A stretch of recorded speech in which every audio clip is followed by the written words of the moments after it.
Hello, everyone. It is I, your Midnight Bard, the one and only Midnight Bard, and I'm joined today here on the Nevermore Nerds Podcast with everyone's favorite judge man, Derringer, It's me. and everyone's favorite, 242. Hey guys. Yes, our favorite Canadian narrator. I don't know. There's more than one, isn't there? Yes, there's a few of us. Oh, It's okay. like There's a few 16,000 of them. They're all over the place. Canadians? What? Well, yeah, they're all narrators apparently. All of them? But 42 is our favorite. But 42 is our favorite. And today we're here to discuss your 242's favorite fandoms. Like the nerdy things that you enjoy. Which, according to my notes here, are My Little Pony Friendship is Magic. And just Hello Kitty Island Adventure. And Big Bad Beetleborgs.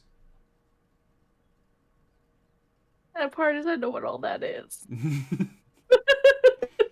If you were born in our generation, you know what those things are.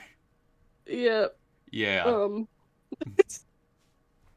Your notes are wrong. You must have found someone else's notes. Oh shit, those are my notes, sorry. Oh, that explains everything.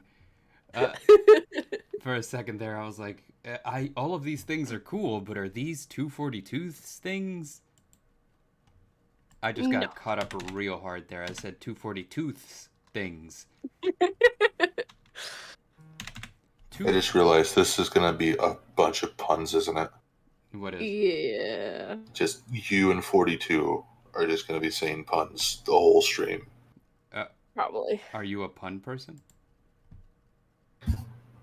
I lived with a guy for like 4 years that would just do nonstop puns. No, yeah? And it just kind of, it wore me down. What he's not telling us is that Stormy. Is it Stormy?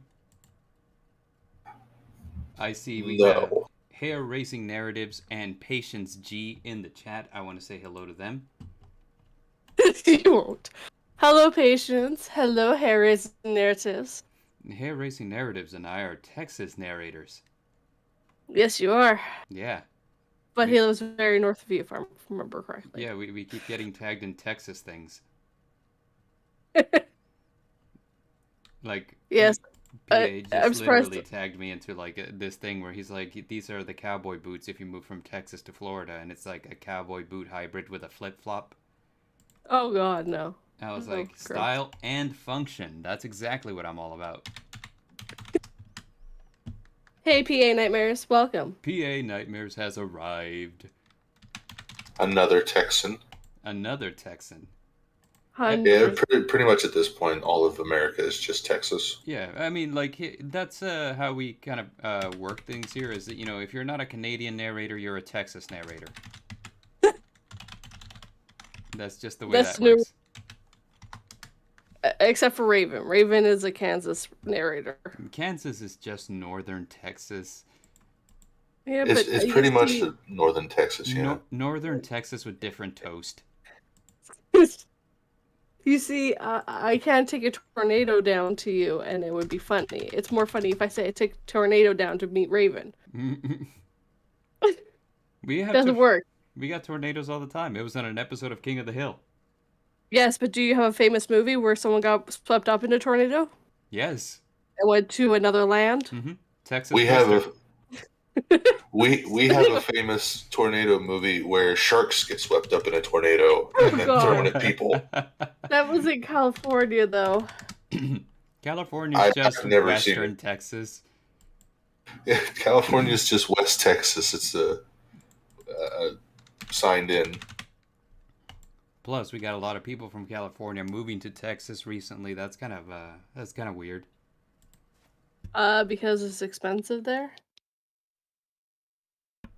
Yeah, you know, like, supposedly, allegedly, it's cheaper to live in Texas, which makes me scared of California, because, dude, like, it is not cheap to live in Texas. And it's all the avocado toast that if they just cut that out of the diet, then it's, like, quite affordable.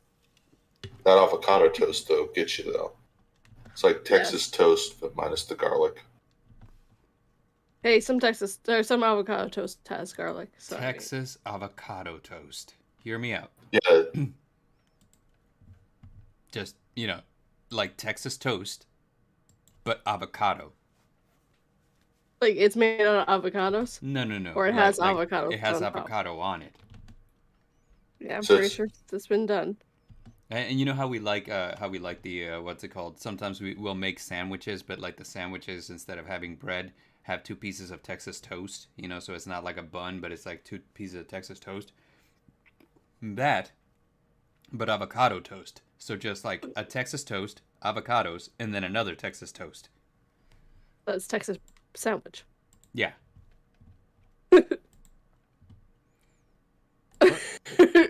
Patients don't tell what sins we are talking about to Raven. Please don't tell Raven. And that's when we get shut down. He's like, "That's it. You're canceled. Get off my channel." maybe they're moving to California because of the ban on avocados. They're trying to get closer to the border so they can like smuggle avocados I from was Mexico. gonna say, yeah, like we have a whole company here called Avocados from Mexico. They have like a little jingle and everything where they're like avocados from Mexico, and I'm like, yeah. I'm not a big fan of avocados. They taste Okay. like dirt. I don't like them. They yeah, I know, like their taste is so different. It's like It's a very earthy taste. From like the avocados I've eaten, it's just like a very earthy taste, and I don't like that. yeah, like how would I describe it? It's like it's got the consistency of butter minus the flavor. But Seraphine, Yes. you're from Mexico, aren't you? You're supposed to love avocados. I know you're not actually from Mexico. I know. I'm like, I'm from one of the Latin countries, and everyone knows every Latin country is Mexico. Just like every narrator is Yeah. either Canadian or Texan. Exactly. This episode, we just generalize everybody into one of two groups. Yeah, into one of the two groups: people who can extrapolate data from incomplete data sets, or The other people. yeah, Or people who enjoy Texas toast. That's racist for you too. That was the point. yeah. PA called me racist yesterday because I don't like the Indy 500. I think it's a terrible race. Is it because it doesn't go for 500 hours? It feels like it. God help me. Like that I mean, gosh, I've watched some NASCAR and every time I watch it I'm like, God, is it over yet? Like how many times they gotta go? What, it's like 52 laps of them going around the same circle. Going around the same exact circle, yes. It's so boring. Like, I can understand like some of the other racing, like motocross and stuff, being interesting because you're at least going on a different track with like jumps and stuff. Yeah. But just, I'm gonna watch these cars just drive in a circle for 5 hours. And Fascinating. The way that I would watch it, like make it instantly more interesting for Seraphine is card games on NASCAR cars. I knew that's where you were going. Actually, Apparently, a NASCAR race will last anywhere from an hour and a half to 3 hours. ugh. I feel like most people who watch that are just secretly hoping that there's like a wreck. I think Yeah. I think so too. There's no That's secret. I know action. this for a fact. My dad watches NASCAR, and the wrecks are his favorite parts. Apparently, PA said California is like Florida. It's its own monster, and we should just cut it from being part of America. Well, I mean, seismologists keep saying that if the big one ever hits the San Andreas fault, it's gonna become an island. So, but the thing about that is when the big one hits, we're gonna feel it everywhere. So part of me's like, oh, the island of California would be kind of neat. It's kind of like that X-Men comic in which the X-Men decide to like, what's it called? Just move their entire compound off to an island in California, or off the coast of California. But the problem is I don't want to feel it here in Texas. I feel like that would be terrible. I've never been in an earthquake, but I assume they're bad. They're pretty scary. Yes, I've been in an earthquake more than once. Are you an X-Man? No, but I lived in BC most of my life. Oh, okay. There's There's X-Men in Canada. Hell, Wolverine is Canadian. Yes, but I'm not an X-Men. Oh. And if I am, then I've got a really stupid superpower, and I would like to get a better one, please. How weird would it be if you did have a superpower, but it's just so run-of-the-mill that it's like you don't realize it's a superpower? Like, you know, like, say, for example, like, it's just something so mundane that, like, you know, it never clicks that it's a superpower because it's, you know, like, for example, my superpower is that I'm extremely good at parallel parking, you know? And everyone else is really bad, but I'm like, it's not because I practiced, it's because my mutant X gene just makes it impossible for me to parallel park incorrectly. That'd be a weird superpower to have. That would be weird. And then, you know, it turns out you're a mutant the entire time, but it's just like you're a bad mutant.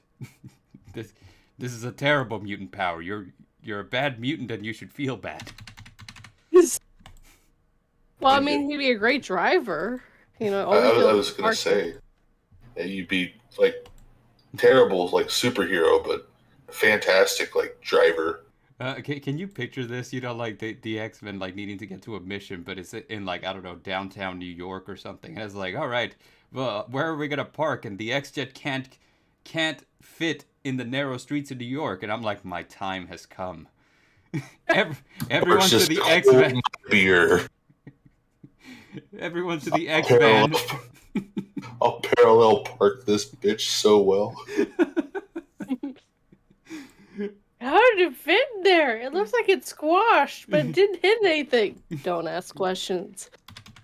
It goes to like one of the camera views. There's like, it doesn't look like the cars have any room between them, but it like zooms into like a microscopic level, and you see that the cars are just like separated by atoms of distance. Yeah, like how close I am to losing my mind every single day.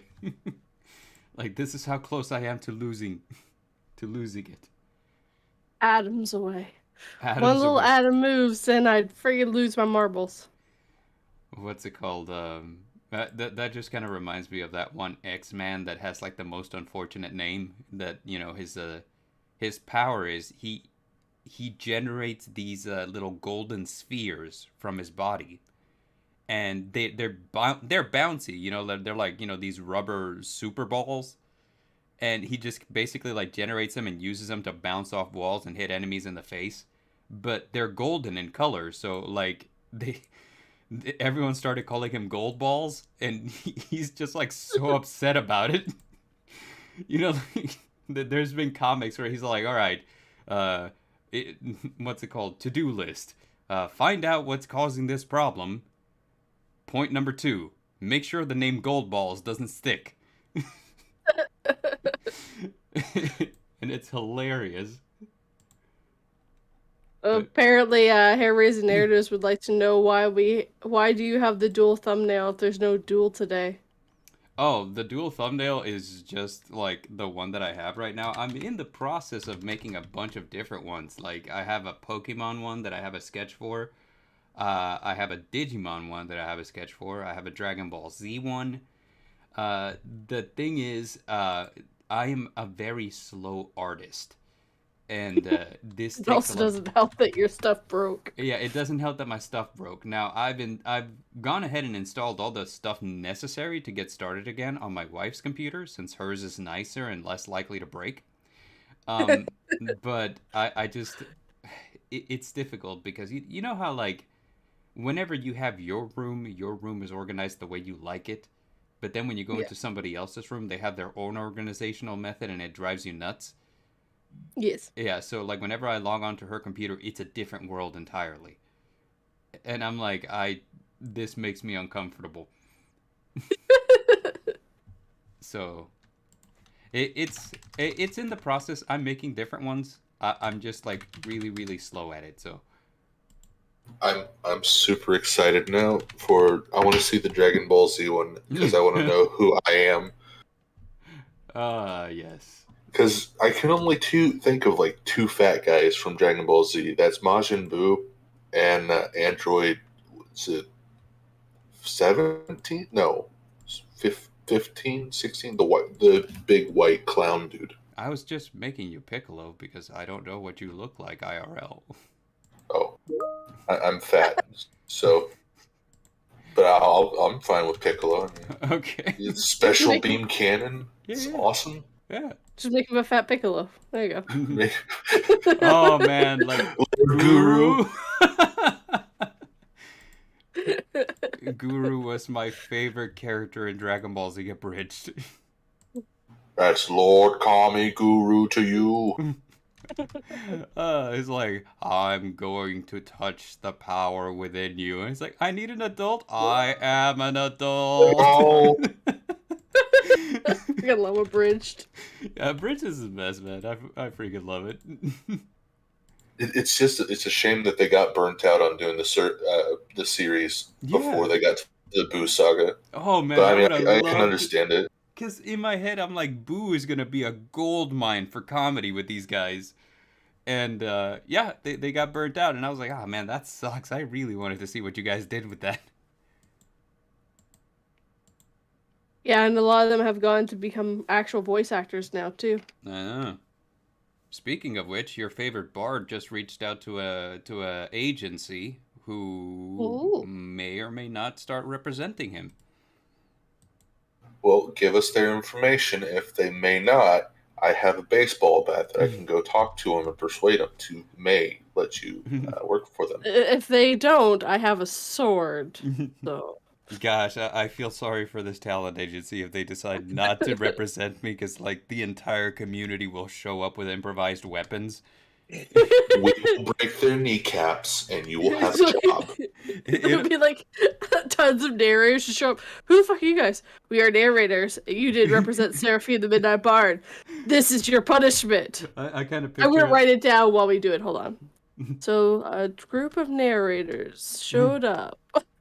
So for those who are watching or who will be watching, we have confirmed that the horror narrator community is in fact the mafia. I was kind of picturing like that scene at the end of Spider-Man 1 where like Green Goblin is kind of smacking him around while he's holding on to Mary Jane in that what do you call it, sky trolley full of kids, and then like all of the New Yorkers start chucking like crowbars and stuff at him off the bridge. I was like, yeah. But you try to hold on for them to make you represent you, and the rest of us throwing things until he starts letting you. Oh man, I really hope it does work out though, because they apparently have staffed a bunch of anime. So I'm like, hey, you know what? That's one step closer to playing a professor in Pokemon. Like next. Is that what your dream is? Yeah, see, like I love the Pokemon games. Don't get me wrong; they're all the same mostly, but it's just kind of like it's, you know how everybody has like their this is my comfort game. This is the game I play whenever, you know, like whenever there's no new games, but it is I will never get bored of playing this one.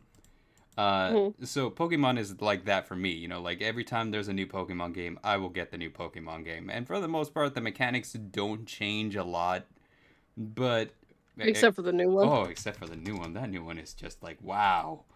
But yeah, no. So ever since I was a kid, I was like, I love Pokemon and I want to do something with Pokemon whenever I am a career artist. So I was like, I could design a new one, or I could do this, I could do that, and you know, most recently, my goal has evolved into, okay, I want to voice act in a Pokemon game, like the first fully voiced Pokemon game. I want to play a character, and I don't care how little the part is. Like I could play a grunt for like the villain organization. I'd be cool with it. I could see you being like one of the villain characters, like one of the main villain characters. Hey, Like yeah. like you have the voice of like one of the main villain characters in my mind. Yeah. In my opinion, the villain characters are always the most interesting because, like in the world of Pokemon, everyone's super nice. Except and they're the ones that aren't. Except those douchebags. Except for Red or whatever you call him. Yeah.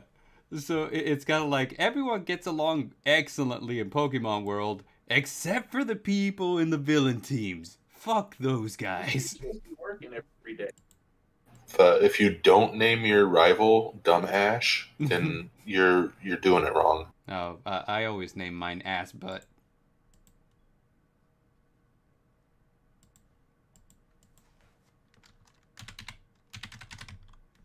Clickety click. But we are straying very far from the initial point of this episode, which is 242. Tell us, what are your nerdy interests, nerdy hobbies? Sorry, my husband walked in. He's like, starts talking, and I had to put my mute on. So the biggest thing that I play, the game that I never seem to get bored of, is Age of Empires 2. That game I have played I don't know how many times at this point. It is a fantastic game. Okay, so like Derringer knows what Age of Empires is. I have no clue. It's a strategy game where you play a different civilization, and you can play campaigns where you basically they put you through history. So it's a great way of learning history, and then you can just fight other armies and try to take over the map. Hold on. Is that the game that had like a glitch that made Gandhi super aggressive? No, that's Civilization. Oh, okay. Yeah, his was 1, and if it got any lower, it glitched to 99 or 9 or something. Yeah, if you set all of the AI's difficulty to passive, Gandhi was like a peaceful leader, so his was already passive. Mm-hmm. So it would just move Gandhi's difficulty down past passive, which would put it at like negative 999, which would loop it back around to the most aggressive. So he'd just start launching nukes at you after like turn 4 or 5. Oh, that's kind of hilarious. I remember hearing about that, and I was like, "That's funny." Yeah, it's not leaders, but you do have like hero units and stuff. I haven't played Civilization all that much, but I've played Age of Empires a ton. And PA Nightmares caught a Jigglypuff in Pokemon Go and named it 242 the other day. Nice. So one of my favorite characters, so one of my favorite Pokemon. Oh, that's why. I thought that he was kind of like, just like, haha, I named it 242 because it's Jigglypuff, and somehow that reminds me of you. I thought that's what he was trying to say. No, it's because I love Jigglypuff, and she's my favorite character, and I love that she puts everyone to sleep, and then gets mad because they fell asleep to her singing, and she draws on them. Yeah, what's it called? Jigglypuff has a lot of sass.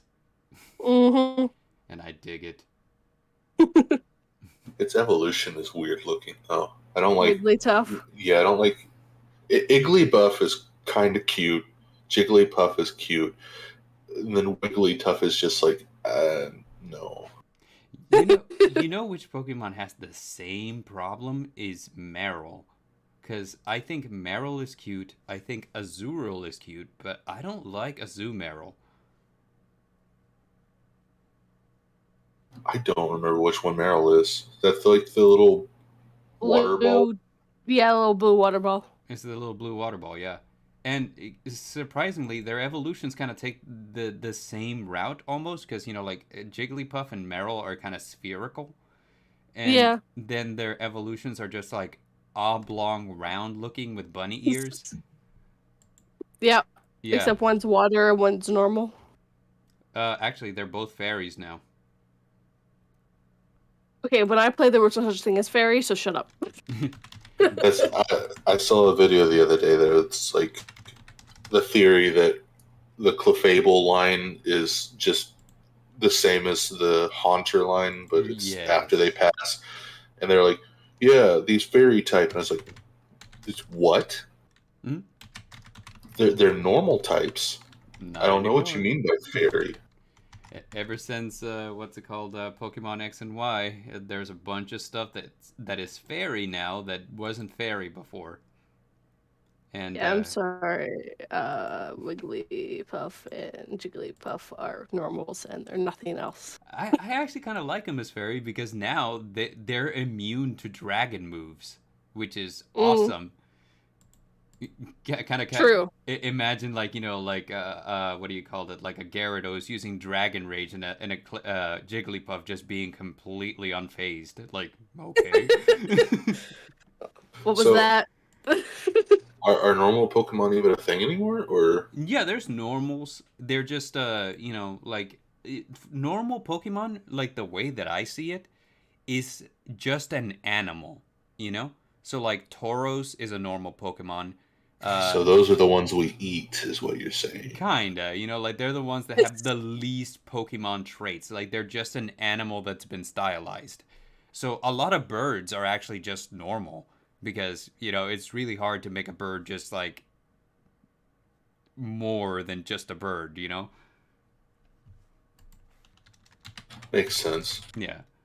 But yeah, like all the stuff that was normal before that somehow doesn't look like an animal, Like Jigglypuff. yeah, like Jigglypuff and stuff like that. Now it's a fairy, which like sucks for Meowth because Meowth just did not get anything.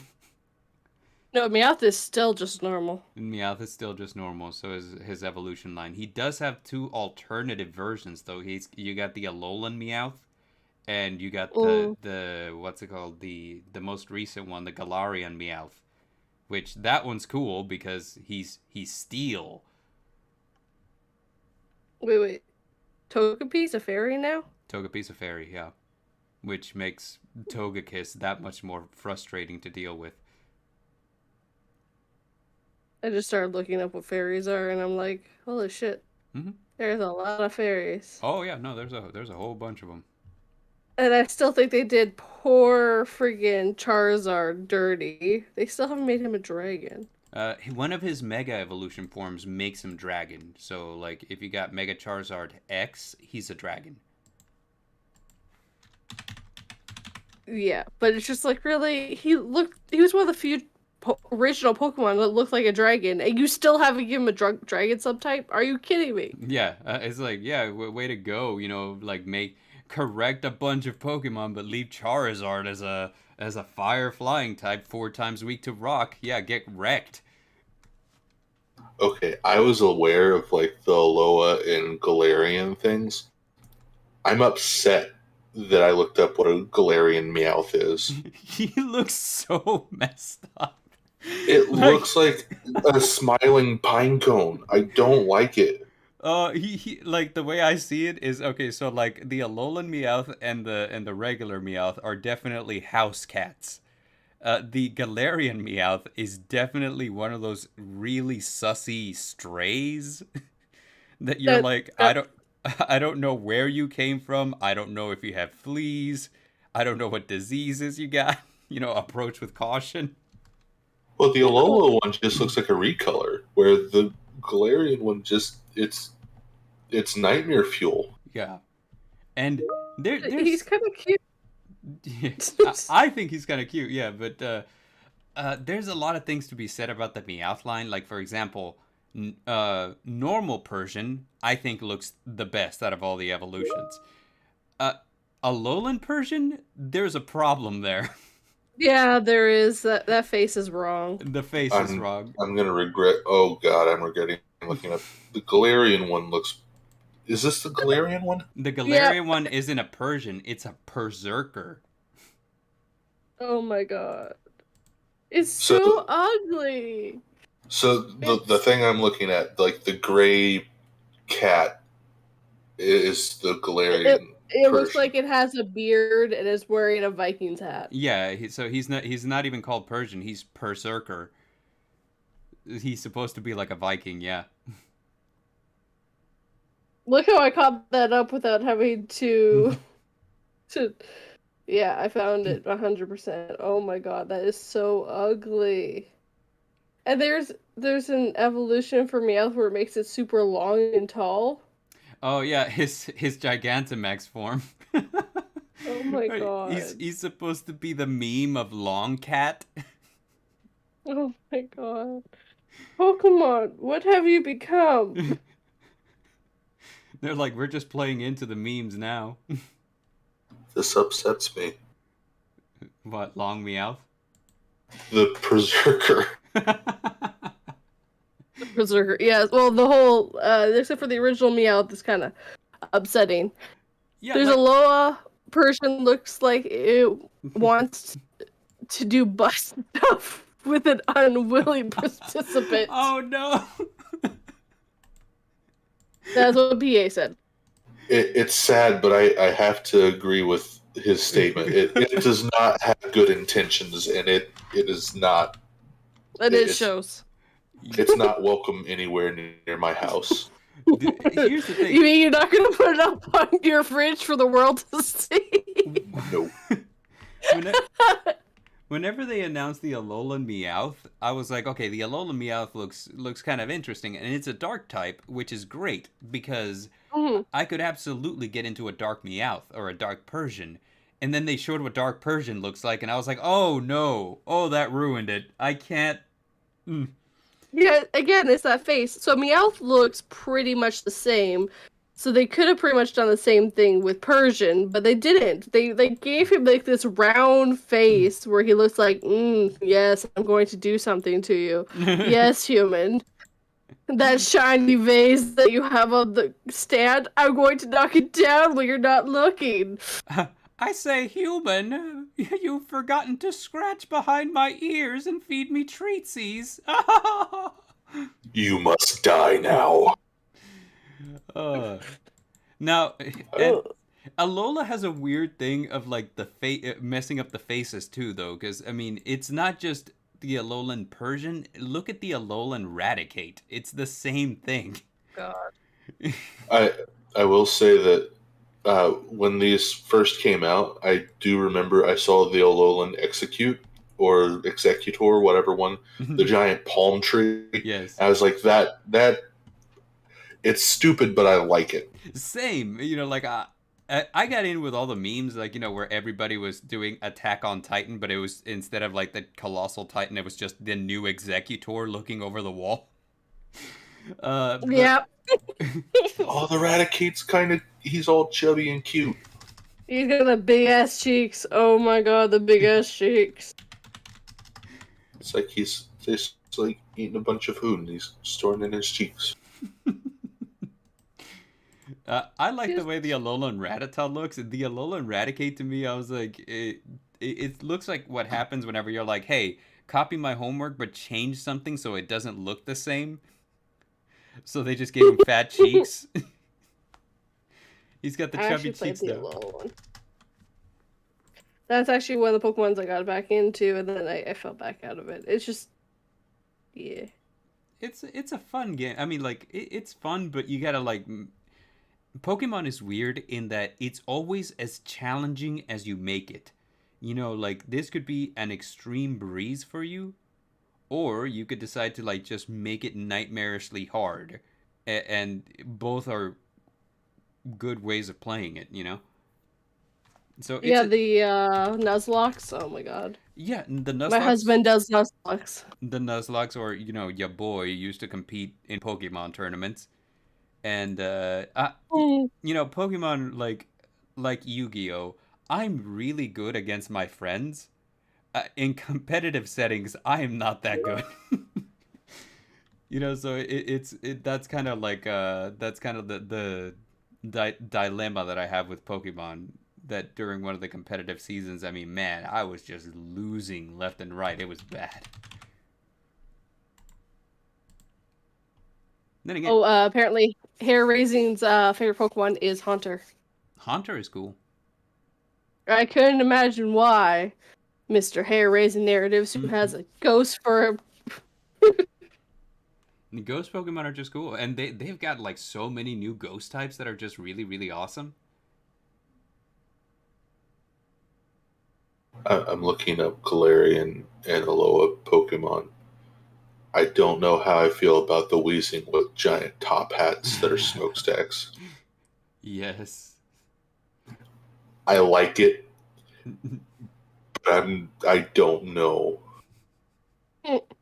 But I don't know. Like, one of my favorites that came out in like recent the variants was definitely the Alolan Muck. I think the Alolan Muck was just cool. And the design didn't change it that much. You know, it's basically your regular average Muck, only now it's got like the iridescent colors like oil and water. I was gonna say it's like a oil spill with rocks in it. Right. And here's the thing, it's also poison, but it's immune to psychic because it's poison dark. So its one weakness is now like whatever. Well, I mean, not its one weakness, it's also weak to ground, but you know.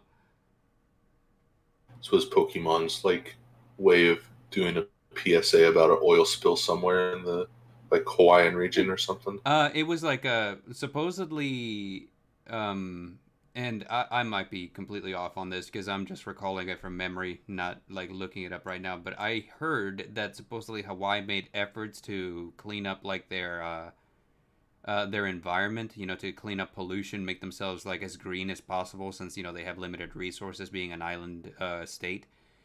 And this muck was kind of like a nod to that. That you know, like the muck in Alola was not an indigenous species, but they brought it over to basically feed it their waste. That way, the muck was happy and it helped keep the environment clean. Why don't we just do that in real life then? Like, that would fix so many problems with all the plastic in the water if we just get like a bunch of slime monsters to eat it. Yeah. I was gonna say the closest real life analog that we have to muck would be a goat, because a goat will eat literally anything you put in front of them. So you know, like just our plastic waste. Like, here you go, goats. Y'all have fun. As soon as you said goat, the image of like just a giant like tanker ship dumping a bunch of goats out in the like plastic waste with like little life preserver vests on them, just so they can eat the waste, and then they'll just scoop them back up and put them back. Yeah. But PA's favorite Pokemon are Scyther and Scizor, which are my husband's favorite Pokemon too, actually. you don't The like giant Claymore? praying mantis. The, Scyther just got a new evolution in the Legends Arceus called Cleavor. My husband actually really wants one of those. Wants Cleavor? Most people don't like him. Most people think he looks He wants stupid. it so bad. He wants him so bad. Like, I got through the mission where you have to fight him and beat him, and ever since I haven't seen him. So, like, part of me is like, yeah, I want to try it out because, like, it's an interesting typing. You know, it's like rock bug. But, like, you know, I don't know if you're allowed to catch it or not. How would one spell that? With a K. Kleavor.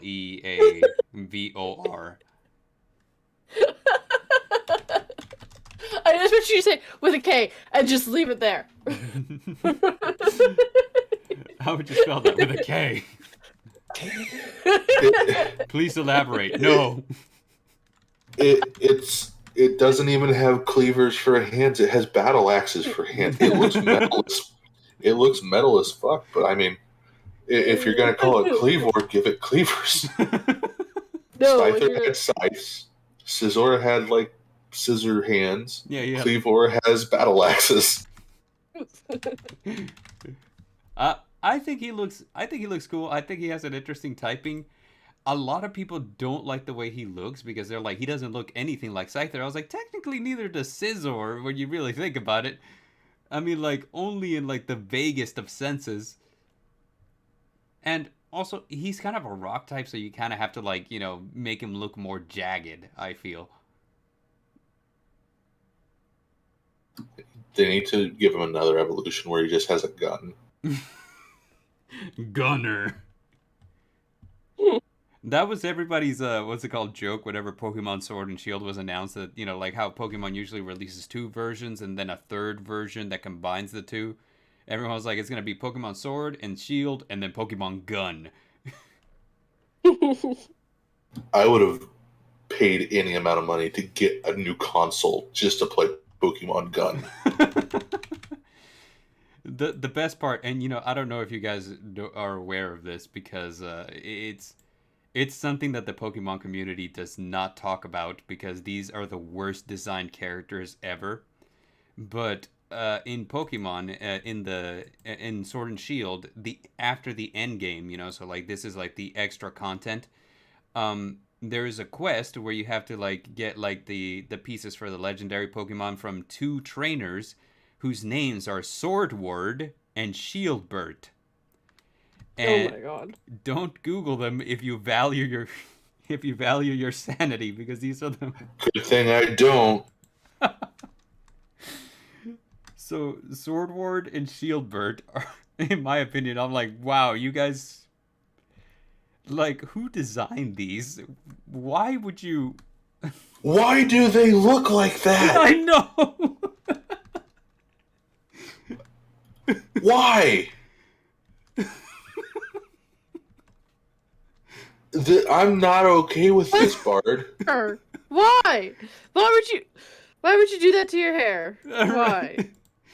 So for people not like wanting to damage their sanity, y'all in the chat, Swordward and Shieldbird are two characters who look like nobility, with the exception that their hair is shaped like a giant shield and the other one like a giant sword, which the sword one, in my opinion, is the worst one. Because I don't know, they're pretty bad, both of them. But yeah, here's where it gets hilarious: is that everyone's like, okay, so Swordward and Shieldbird. If we do get Pokemon Gun, what's he gonna look like? And everyone's like, his name's gonna be Gunther.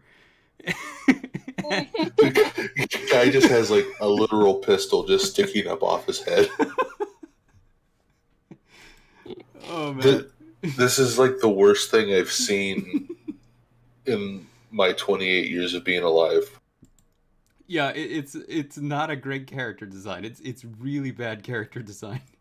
And the fact that they let it go in a Pokemon game of all things, I was like, really? Like nobody stopped to be like, hey, maybe this is a little out there.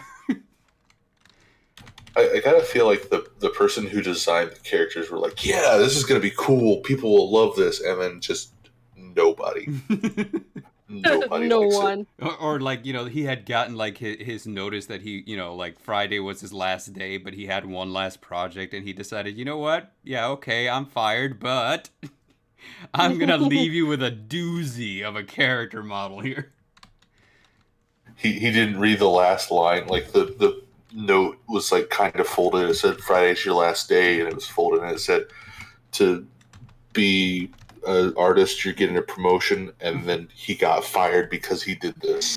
I kind of picture him, like whenever they're doing like the meeting where they're going over the designs, he made several and this was like the best, but he led with the worst ones. That way, like collectively as he's going down the line, people are like, ew, no, I guess that's the best one. Yeah, we'll go with it. The other two, they actually had a sword on the back of their head. The other one had a shield in the back of their head. I kind of picture one of them had like a sword mohawk. He has a mohawk. Friggin', oh my god. It looks like a sword pompadour. It looks like a sword pompadour. Like a sword pompadour, yes. If you're being innocent about it. If you're being like, gutter-minded, it doesn't look like a... Yeah. You know what they could have done that would have been 1,000 times better and still got the point across? If they gave them a sword and gave them a shield and gave them normal hair. Yes. That's what I said. I was like, look, you didn't have to be this extra about it. You could have like... Look, they wanted to go anime with it, so...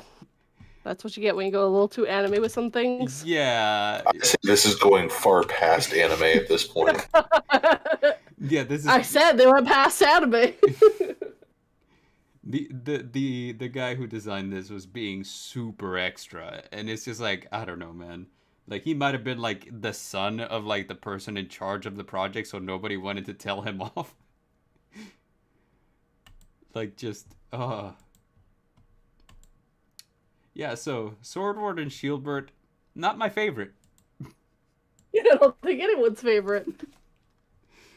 Oh man, it's especially I'm surprised my husband didn't tell me about those guys. Got me and my wife collect Pokemon cards, right? That's like something that we do. And one of her favorite things is, like we'll get like the big boxes and we'll open the big boxes, try and like score the secret rares. And I remember the day that we got like the new Sword and Shield set, and she pulled the secret, like the superest rare in the box, and it was Swordward and Shieldbird. She was like, "Oh, this sucks." I was like, "Why would they make that one so exclusively rare? This is stupid." I think like there was like something else inside that box that was just so much better, like a Tyranitar or something that was just like it had like an alternative artwork or something. But she, instead of getting like the cool, oh no, I think it was Obstagoon. Instead of getting like the cool Obstagoon, she got like Swordward and Shieldbird, and she was pissed. She was like, "This sucks." I'm like, yeah, no, that one's going in the trade binder. I was like, nobody will want to trade for this.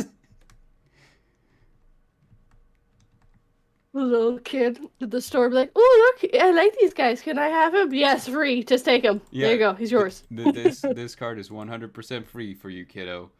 HR wishes to know what your guys' most rarest cards are. For me, oh gosh, like this is hard because I have a bunch of really rare cards and I don't know. So I have a first edition Gyarados from like the early sets, from like when the cards were first coming out. So I have that. My wife has the first edition Charizard. So kind of like that. I think like the most modern rare one that I have is the full art Cynthia from like the I think it was like the Diamond and Pearl set. No, I'm wrong. It was from Sun and Moon, I think, X and Y. I don't remember. But anyway, it's the full art Cynthia that everybody wanted. And I got the full art one, and I was like, hell yeah! Especially because at the time it was really popular to use in like the Garchomp deck. So I put her in the Garchomp deck, and it wasn't that I knew how to play the deck really well, but I liked flexing whenever I would play my full art Cynthia. 42. Do you have any rare, super special ultimate cards of awesomeness? Nope. Because my nephew left them out in the rain. They all got wrecked. Oh, that sucks. Yeah. I don't have any Pokemon cards anymore, except for two, the Fox Pokemon. Ninetales? Nope, the one before that. Vulpix. Yeah, I have two of those, and it's only because a coworker at work gave them to me because I told her about that, and that was the only cards that I can remember in that set that I was super excited about having. They're not rare, but they're the only Pokemon cards I have, so they're the rarest ones I have. Okay, so listen, 42, because we're such close friends, and I know that it must have been devastating for you to lose your collection because your nephew left them out in the rain. I'm willing to part with some of my collection, so I will be sending you every Alolan Persian that I have. Every single one. No need to thank me. You can have all of them. That's literally what I did to Stormy / what I'm going to do to Stormy. There's the card linear equation cannon, and I've got a binder that's just full of them. And eventually, for his birthday, he's going to receive that binder. Oh, that's beautiful. For a second there, we lost 42. She was in such a giggle fit. We were sending you every single Loa. I was like, yes, Persian, no. No. I mean, How many do you have? How many do you have? Well, I bought like 30,000 on TCG Player. Well, I own the market. We opened a lot of the Sun and Moon base set, so we have a few of them. Like, because he was a fairly common card, so we have quite a bit of the Alolan Persian. You have all the alternate arts and all of the like shiny variants of it. Yeah, They all just look terrible. We have all the holo versions and all the reverse holos, so yeah, there you go. Oh, no, the narrative doesn't know who Stormy is. Well, see, I actually encountered this cryptid last night, and I can only describe it as like a homeless person that wants Cheetos. No, you said that he was a hippie that was ready to start a cult at any moment. He looked rather homeless last night, 42. I'm not gonna lie. He's going to send you 73 Persians and Swordward and Shieldbird. Oh, you know what? Yeah, by all means, have every copy of Swordward and Shieldbird. We'll be fine. You gotta sign it too, Bard. You gotta sign it so she remembers that those are the ones that you gave her. Yeah, true. Like, sign every Swordward and Shieldbird and every Alolan Persian. Your like voice acting career takes off. You become super famous, and like all of the signed Persians that she has are just like worth tons of money now. And they're like, why would he sign these? It doesn't even make sense. Oh my gosh, the best thing ever would be like if I do like get cast in a Pokemon game using only Alolan Persians. Because at that point, those cards would be worth everything. Maybe not to people, but to me. Like I said, you got the voice of like the bad guy, so you just be like sitting in your throne room with just like a throne room full of these Alolan Persians all around you. Oh man! And then Swordbird and Shieldbird would be your like henchmen. Hello, As the Raven Dreams, and hello, Night Shift. Not be able to say the rest of that, so Night Shift. Ruminations. Night Shift Ruminations. Yep. Hey everyone. So like Raven, Night Shift Ruminations. Welcome. We're talking about unpleasant things such as Texas Toast, Alolan Persian, and Swordward and Shieldbird. If you guys are familiar with the Pokemon games. Wasn't it Texas Avocado Toast? Texas Avocado Toast. Because you don't like avocados. Except, again, you're from Mexico, so you should like exactly. them. I'm from Mexico, and every narrator is either Texan or Canadian. Those are the rules. We didn't make them. Those are the rules. But yes, gosh, I would love to see a Texan Persian. I wonder what that would look like. Oh my god. So you could just like, if you took the French fries out of the poutine and replaced it with Texas Toast, you'd have like a hybrid Canadian-American dinner. True. Just have like Texas avocado toast with like gravy and cheese curds. I'm not gonna lie, that sounds amazing. That's the more I was thinking about it, I was like, yeah, I would eat that. Yeah, I'd eat that. I'm not a picky eater though. Like, there's like 3 things that I will not eat, and after that, like literally anything, I will eat. It's not a problem. Like, I don't like onions, I don't like mayo, and what is it? Artichokes. Artichokes aren't bad if they're in like dip or something, but yeah, I wouldn't just eat artichokes by themselves. Yeah, I mean, they're okay. It's just I feel like every dish that I've had them in, it just kind of feels like you're like chewing on plastic, you know?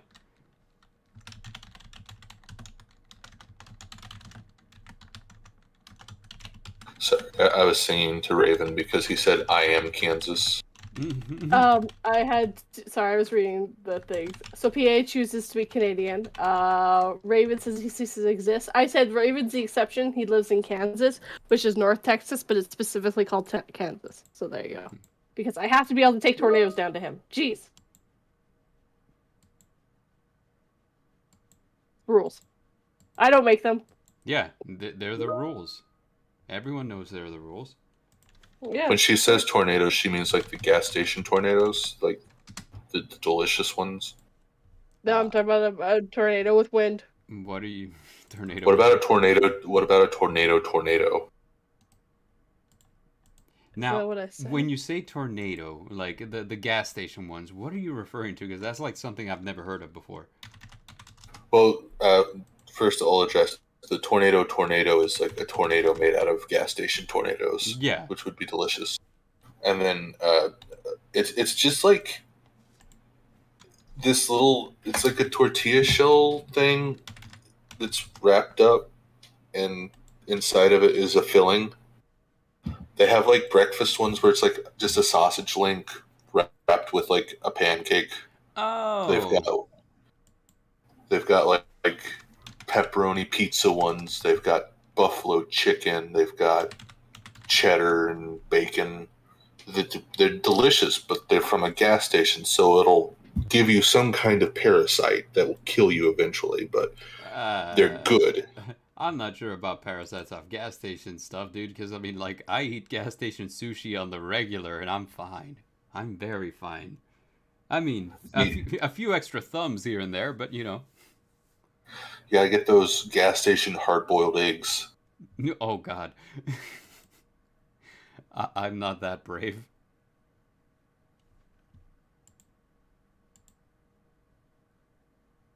I meant to say I'm Kansan, but the phone doesn't like that The phone word. doesn't like that.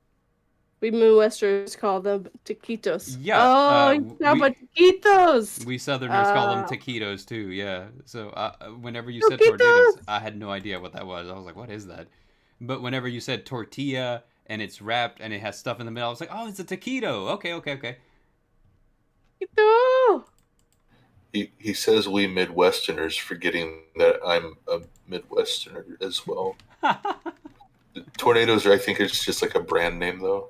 But yeah, I guess they are taquitos. Yeah, might be the case that that's the brand name. Gas station sushi, you disgust me. So, Hair Raising did ask that we talk about Sailor Moon as well. Okay, yeah, like you are the Sailor Moon fan here, so I will pose a question to you. Who is your favorite Sailor Scout, and why is it Sailor Jupiter? It's Sailor Moon. Really? Yes. You don't like Sailor Jupiter?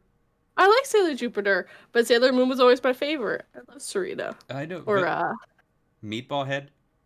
Meatball Head. Yeah. Yes. But I love Meatball Head. the entire time, I swear, like I know we've talked about this before, but I always thought that he called her Meatball Head because she was dumb and he wasn't like making fun of like her hairstyle.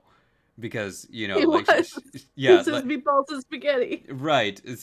I see that now, but as a kid, I was like, man, he must really think she's stupid, calling her Meatball Head all the time. And I'm like, and she's reacting rather tamely to it. She's just kind of like being like, oh, whatever, you're a jerk. But I'm like, if somebody was calling me stupid, I'd be a lot more aggressive, especially when they're doing it with such constant. Well, because in Japan, it was steam bun. Oh. Yeah. So it makes sense that she reacts differently when you know what the actual thing was. And her real name is Usagi? Usagi, which means rabbit. Yeah. Yes. Because she's the rabbit of the moon. Oh my god, I just got that. Like, yeah, no kidding. That's how my husband explained it to me. I was like, that makes a lot of sense. She's the rabbit of the moon. Usagi. Why could they put up that she was the princess from the get-go? But I've been watching Crystal, and boy howdy, is there a lot of stuff cut out from the English versions. Like what? There's no love triangle. Ray had no interest whatsoever on Tuxedo Mask. Now here's a question. So Sailor Moon Crystal is basically like a reboot of the original, like Dragon Ball Z Kai is, just that in higher definition. Is that right? Kind of, but it's closer to what the Japanese got. Okay, so in that case, it's like the Full Metal Alchemist Brotherhood of Sailor Moon. Yes, that'd be closer. So you're saying is that we have a Neller jelly donut situation? We are having another jelly donut situation. God help me. Uh, Oh God, yeah. like Brock from Well, I mean, Pokemon. yeah. Yeah. Are you telling me those weren't jelly donuts that they were eating? No, they were not square jelly donuts. The part that gets me about it, and this is, oh, okay. The part that gets me about it is that if you had told me as a kid that it was a rice ball, I would have been like, yeah, that's what it looks like. Yeah, no, exactly. But they were But- trying to Americanize things. But they It didn't said work jelly very well. donut, and I was like, how is that a jelly donut? Like, that bugged me for so long. Oh, friggin' they did that in what game was it? Ace Attorney, Phoenix Wright. Mhm. They were saying that they were eating one thing because they're trying to Americanize it, and it's just like sushi. And it's just goddamn sushi. And yes, hair raising narrative. I did say boy howdy. Boy, howdy. Every Well, it's- narrator is either Texan or Canadian, and 242 is both. Yes, because I live in Canada, Texas. Yeah. So, I mean, like, I don't know. As far as Sailor Scouts goes, mine was always Sailor Jupiter because she was rowdy. And, you know, just, like, she was always ready to kick some ass. And in my, like, Yeah. I was always like, hell yeah, that's right. You know, because Sarita was always kind of like, oh, I'm Right. scared. You know, I'm very terrified. But, you know, like, and, you know, like Sailor Mercury was like, oh, I don't know. We gotta think about this situation before we do anything. But Sailor Jupiter was like, all right, come at me, bro. We're about to throw hands. I'm gonna take you down. I was like, hell Um, yeah. No, and then Ray was actually very much like that too. She was very fast to fight. Mm. So Was yeah, she? Ray and I never got that from her. I always, I don't know. She had like the weird wizard vibe out of the team, in my opinion, you know? she was a priestess. Yeah, because she was a priestess. Yeah, Yeah. duh. Yeah. But no, she, at least in the original, yeah, she threw down with friggin' Serena all the time. They fought tooth and nail in the Canadian, in the English version. In the Canadian version. What is America? But yeah, no, I don't remember like a terrible amount, and then I've been watching Crystal again, and some of it's been coming back to me. But then I've also noticed there's no love triangle. Ray has absolutely no interest in Tuxedo Mask. Tuxedo Mask quite quickly figures out who Serena is and who Sailor Moon is and who he is.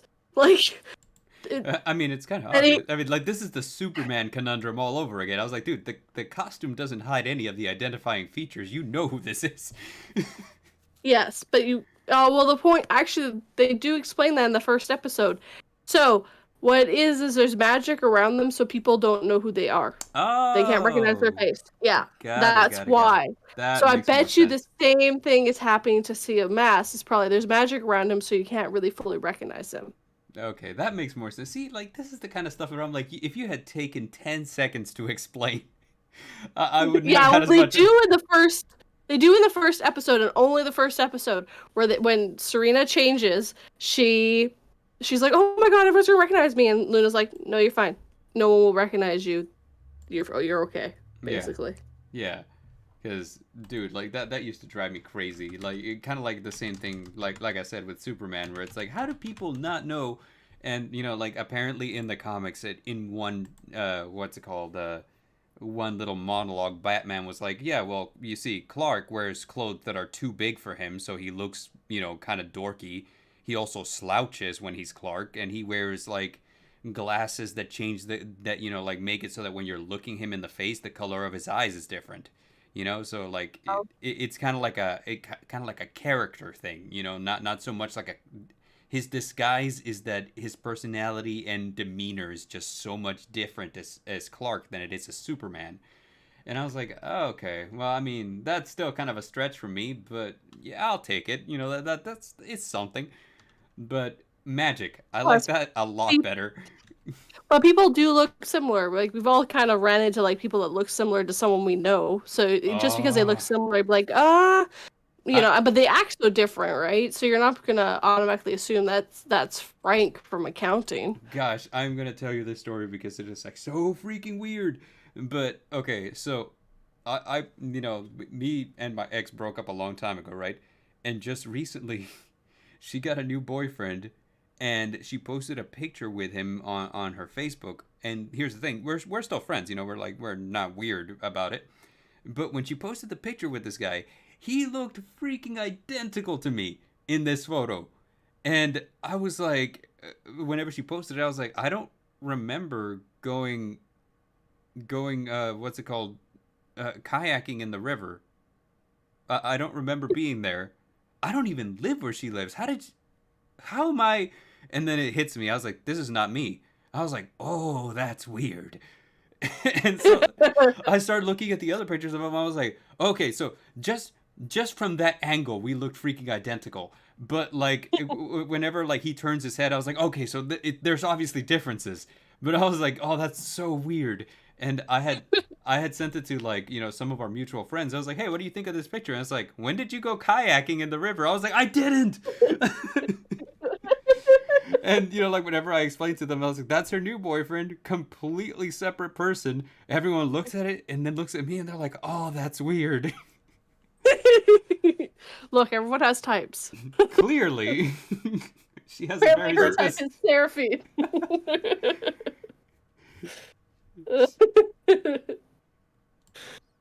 That was weird, dude. I was like, oh, this is uncomfortable. Like seeing a doppelganger of yourself. Dating your ex-girlfriend. Yeah, I know. Like, oh, wow. Look, she has a type. It's Seraphine. That's the type. And we won't talk about it more. But it is the truth. A lot of people do date people that look kind of similar to the people they started dating. So, yeah, it is a thing. Yeah. You're attracted to what you're attracted to. Now, here's a question for you. What is Sailor Minimoon? I never understood that. That's her kid from the future. Okay, so Chibi Moon is her and Darian's kid from the future who came back. Okay, so we got like a Vegeta and Trunks situation going on. Yeah, before that was a thing, I think, or just about the same time. Well, they have their tropes and they like them. Yeah, I mean, Sailor Moon's from the 80s when it originally was being made. Mm-hmm. And they ran into the same problem that a lot of other places have run into, like the same reason why Brotherhood had to become a thing for Full Metal Alchemist was because they ran out of comic. Yeah. And they're just like, That was a problem with Inuyasha too. The thing was the author for Inuyasha does not like to make comics with a traditional story arc. So she'll have a great beginning, a very good middle, and then the middle will just go on and on and on and on and on. And like the thing was, apparently like the studio that as they were animating Inuyasha was like, okay, bro, you have like 26 story arcs and we're nowhere near a conclusion here. You gotta bring it to an end. And apparently like that's the only reason that she made an ending to the comic, because she's like, I could have kept going. I was like, I don't doubt it. I'm like, that comic was like what, 600 volumes and going? Please stop.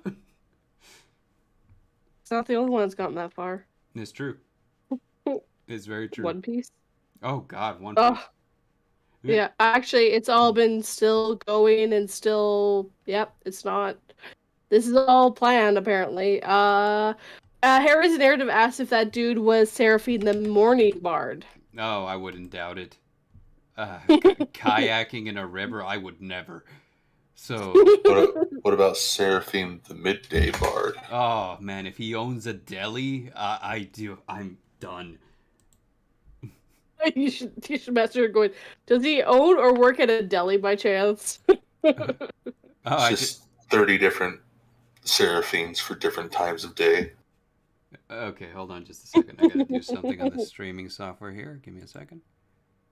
He broke it No, again. I didn't break it. I just got a thing from Discord from Dare, and I'm gonna put it up on the what do you call it? I didn't know what you guys were talking about, or I didn't want to interrupt your guys' conversation, and I was just like looking up the Sailor Scouts. I was like, I like these two because they look cool, and then I have to like Neptune because the Tyrant Neptune is a thing. The funny part is one of those never really is OP as fuck, and I don't think I ever saw the green one. And Neptune and Uranus are girlfriends. I don't. Though they played it off that they were cousins in the anime.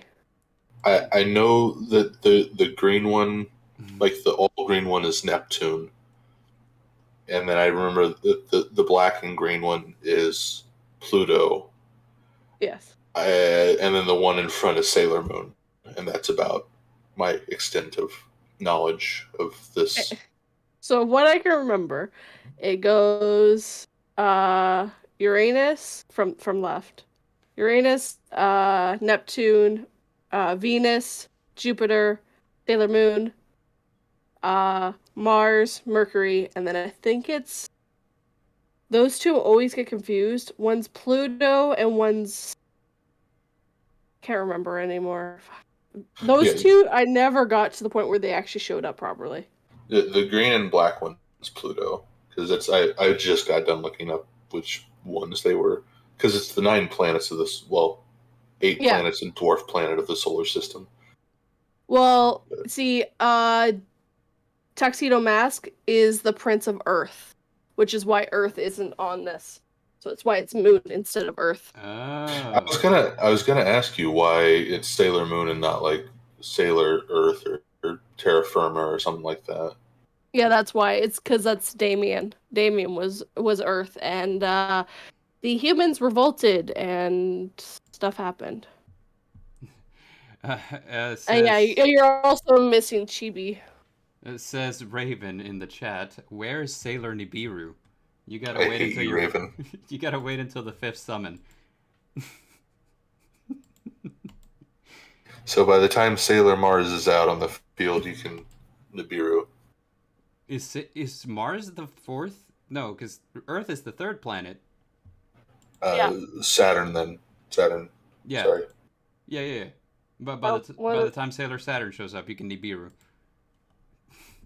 The only reason why I know the planets at all is because they did a manga for Yu-Gi-Oh! GX where it was all the like bad. I think it was like the main guys and the bad guys had different planet cards. Yeah, like and the agent Jaden was Venus and like the agent of whatever, and I. Well, it was like the Tyrant Pluto or Tyrant Neptune, Tripper Mercury. It was Big Saturn. Saturn, that was the worst name. The Big Saturn. Yeah, but Jaden had Elemental Hero Terra Firma because which protagonist. Is I got it now. I was wondering. I was like, there's never an Earth. But now I've been schooled that Tuxedo Mask is the Prince of Earth, and what's it called? Elemental Hero Terra Firma is Earth. I got it. There's an Earth. There's always an Earth. It's just they won't call it Earth. Earth is too risque. They gotta change it up. Yeah, like that Reddit thread that I saw where some guy was saying, like, hey, ask Reddit, hey, everybody, Earth is such a boring name because it's just like what it's made of. That would be like calling Mars also Earth. So, like, if you had a chance to rename Earth, what would you rename it? And the top voted answer was Our Anus.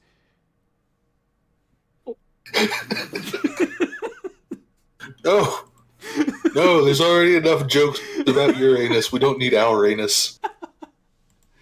See, and I would just call it Gaia. That's a good one. That is a really good one. And then we need to get a worldwide internet server so that we can call it Gaia Online. That is a thing. I know it's a thing. I was making it was A a bad joke. I was making a really bad joke. Yeah, Yeah. That's where I met my husband. I know. Yeah, I remember that. You see the whole self-referential humor here. Yeah, it's okay. Gaia Online is how they now show people how not to do economies. Oh God, yes. Yeah, they trashed it. Those donation items destroyed Guy Online. Yeah, they Yeah. did. Which is bad Yeah. because I had like the what's it called, the Faustus bottle, and that looked dope whenever it finished evolving, man. I didn't have any of that stuff. You didn't have like the Platinum Halo or the Kiki Kitty? Nope. What? I didn't pay for anything bad. I know my sister got really good at like trading donation items, so she had one, but it was like a really good one. I forget which one it was. But what happened was she waited until it was fully evolved and it was like it had like its max aesthetic going, and people were like, I want it, but now it's really rare because you had to get that donation item for that month. And so what she did is she leveraged it to trade for two things, and then kept trading those things for more things until she had like about 6 items that were really desired, and she traded all of those for like a Kiki Kitty, which was at the time like the most expensive item on Gaia Online. So she was like, hell yeah, like got it.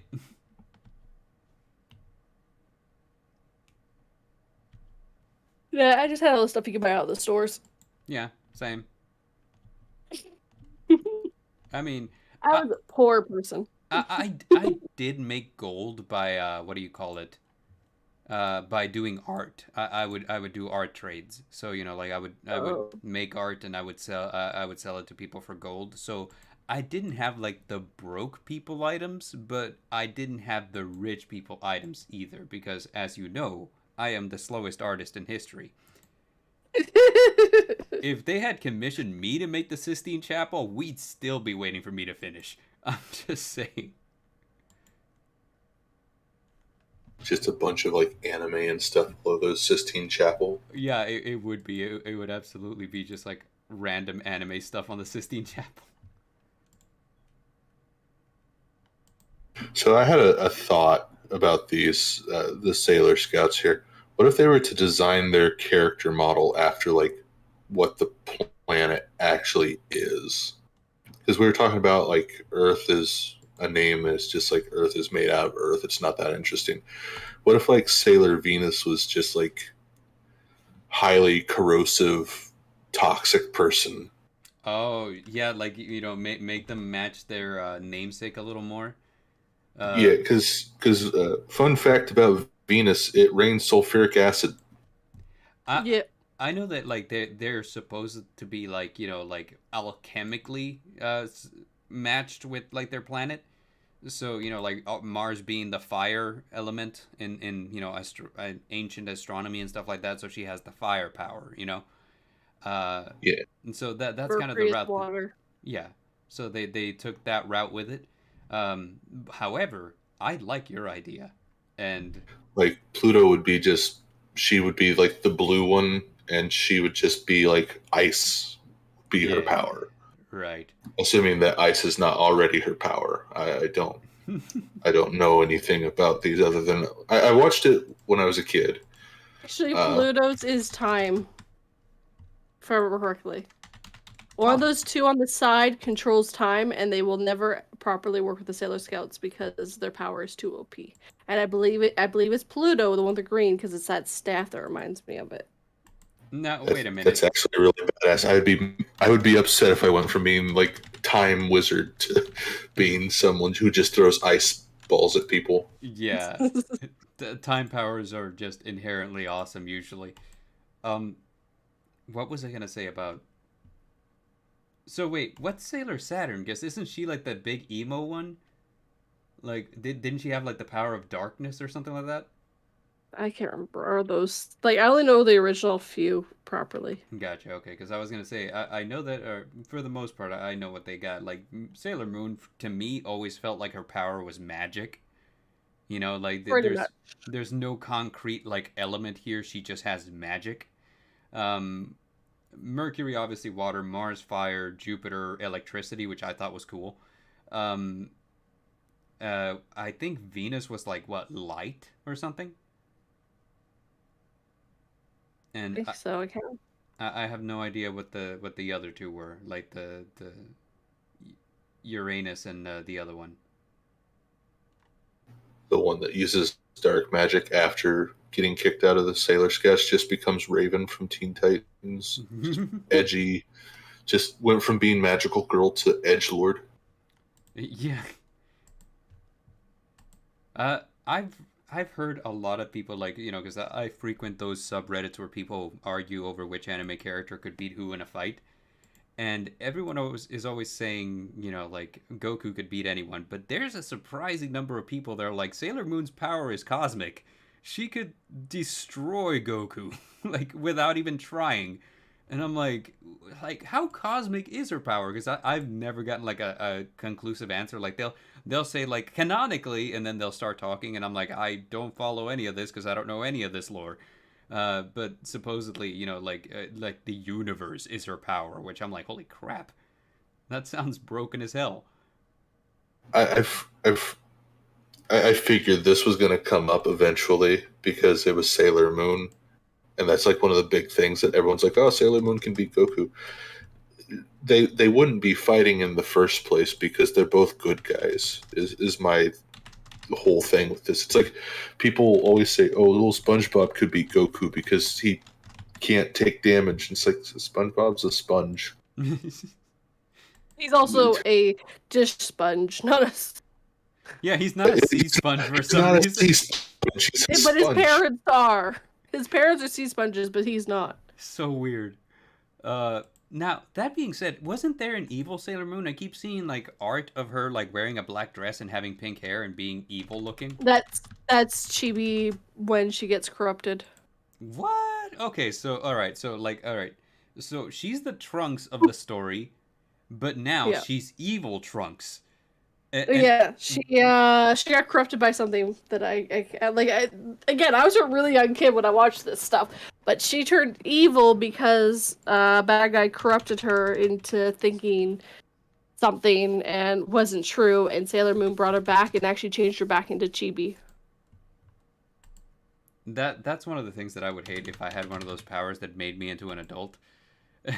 Because then whenever like it's like, all right, we knocked the power out of you, so now you're just a kid again. I was like, this sucks, man. It would be one thing if I was still an adult but unpowered, which I have some agency, but now I'm a child.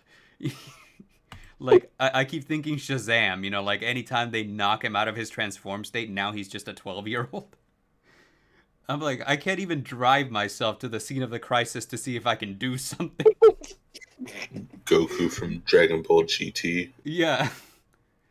He's got like super OP, Super Saiyan, 4? Yeah. And then he's got like his kid version. It's just like, you can't do anything as your normal kid self.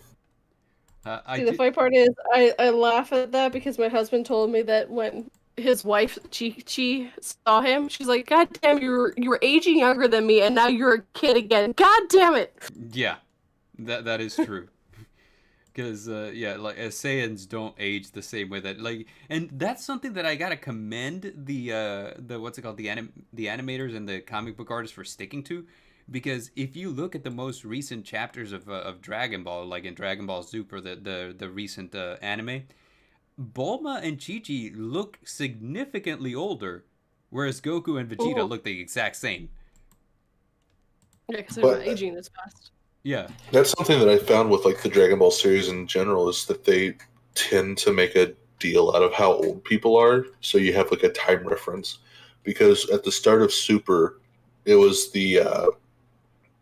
that one movie where Beerus comes to Earth. Yeah. It's Bulma's 30th wedding or 30th birthday, not wedding. and they make a big deal about her being 30 years old or something like that. Right. Yeah, was she 30? I thought she was older. I thought that she was like at 45 or something. Like I remember thinking She, like, wow, that's really weird that they announced that she's that old. Because most of the time that they'll kind of like pussyfoot around the subject, they'll be like, yeah, we can't bring up characters' ages, especially not fan favorite characters. I'll look it up, bro. Yeah, 45 She was was? how old? Yeah, she was 16 in the original, Mm-hmm. and then 28 in Dragon Ball Z, and then 45 at the beginning of Super. Jeez. Yeah, so, Bulma's aging faster than I am. She is because like what's it called? I think when did the She's original also Dragon older Ball? than us. Yeah, She's no. also supposed to be older than us, though, because the original Dragon Ball came out in the 80s. Okay, So it means yeah, she's born in the 70s. and she was what, like 14 in the original Dragon Ball, something like that. Yeah, she was 16 in the original, and it came out in 1984. All right, so yeah, okay, Bulma's older. For a second there, I was like, okay, if because in my head I was like, okay, so she should be the same age as me, but now she's 45, so she's aging way faster. But no, you're right, she's older than I.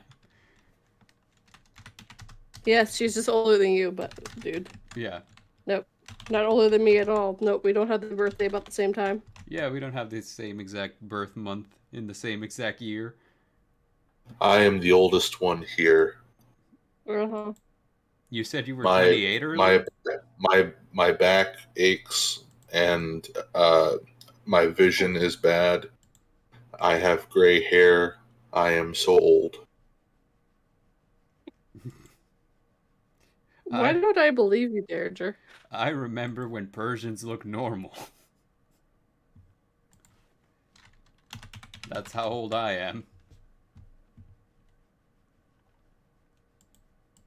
I'm so old that I remember what it was like without the internet. Hair Racing Narrative says, Chi-Chi and Bulma are cougars. Well, they're both married, so they're not. I believe that they're actually people. Cougars are four-legged cat predators that live in the jungle. Speaking of, did it ever bother you guys? I assume both of you watched Dragon Ball Z. Did it ever bother you guys that what's it called in Dragon Ball? Whenever you go into populated cities, there is just random animal people living alongside the human people, and nobody mentions any of it. Like there will usually be like a dog man or something, or like gosh, it happens all the time, especially in old school Dragon Ball, where like some people would just be animals. And I was always like, okay, so they're not acting surprised, so this is normal. But like the fact that nobody ever addressed it, so this is supposed to be like an Earth analog, and it was a big deal that Goku was an alien because we'd never heard of that before. But I'm like, you've never heard of aliens, but you have animal people, and like the guy that lives on your tower that you call Kami is a green dude, and Mr. Popo's a genie. Well, then you also have Kieran, who lives in the tower. That's just a cat. Who's just a cat, yes. So, Hey, here's the secret. It's Dragon Ball Z. It's Dragon Ball. I don't try to follow the logic. true. I was gonna say, like, I was not like confused when they had like animal people. The thing that confused me was this is a high-tech futuristic civilization, and there's still dinosaurs running around. Dinosaurs was the other thing, yes.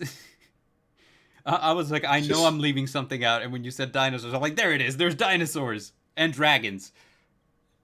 Well, the dragon, I guess, is just part of like the mythology. So yeah, whatever. But yeah, you need 9 balls or 7 balls. We need the Dragon Balls to summon him. So Yeah. I mean, he's not like he's just hanging around there all the time. right. And How many times did they grab the balls together and friggin' brought people back to life? Fun fact. Infinitely many. I was gonna say in the original Dragon Ball, where the Dragon Balls were the plot, once. Yep. In Dragon Ball Z, almost once per story arc. Well, it's like, in the original one, they had like the rule if you can only wish for something once, and then that, I don't know, was it Kami and Piccolo fused back together, and they had to get a new dragon. And the new dragon was like, "You can wish for whatever, but I can only do like certain things." And they got another new dragon because Dende was like, "I'm gonna be better at this." Okay. And then they changed dragons like 3 or 4 times, and it was not good. But what I'm hearing is that each dragon comes with different terms and conditions. Basically, like the one on Namek was like, I can do anything I want because I figured out I'm a magical dragon. And then the ones on Earth are like, well, we've got limits to what we can do. Right. The CEO says we can't do this more than once. So, like, congratulations on downloading. What's that? Corporate says that we're only allowed to bring this person back to life once. I'm sorry. Yeah. It's a congratulations on downloading your new dragon. Here's the new terms and conditions. Please read up as some of the terms have changed. That person gets brought back like 13 times in the same season. Oh, I think Krillin's died like 6 times, and he's been brought back. So the whole "we can only bring you back once" thing, BS. Harry's narrative asks, "Who created the dragon? Can someone kill him? How powerful is he?" Yeah. The dragons are created by the Namekians. Mm-hmm. Just if they're powerful enough, they're able to make a set of Dragon Balls, and then they're able to summon a dragon from like this ethereal plane or something, from what I remember.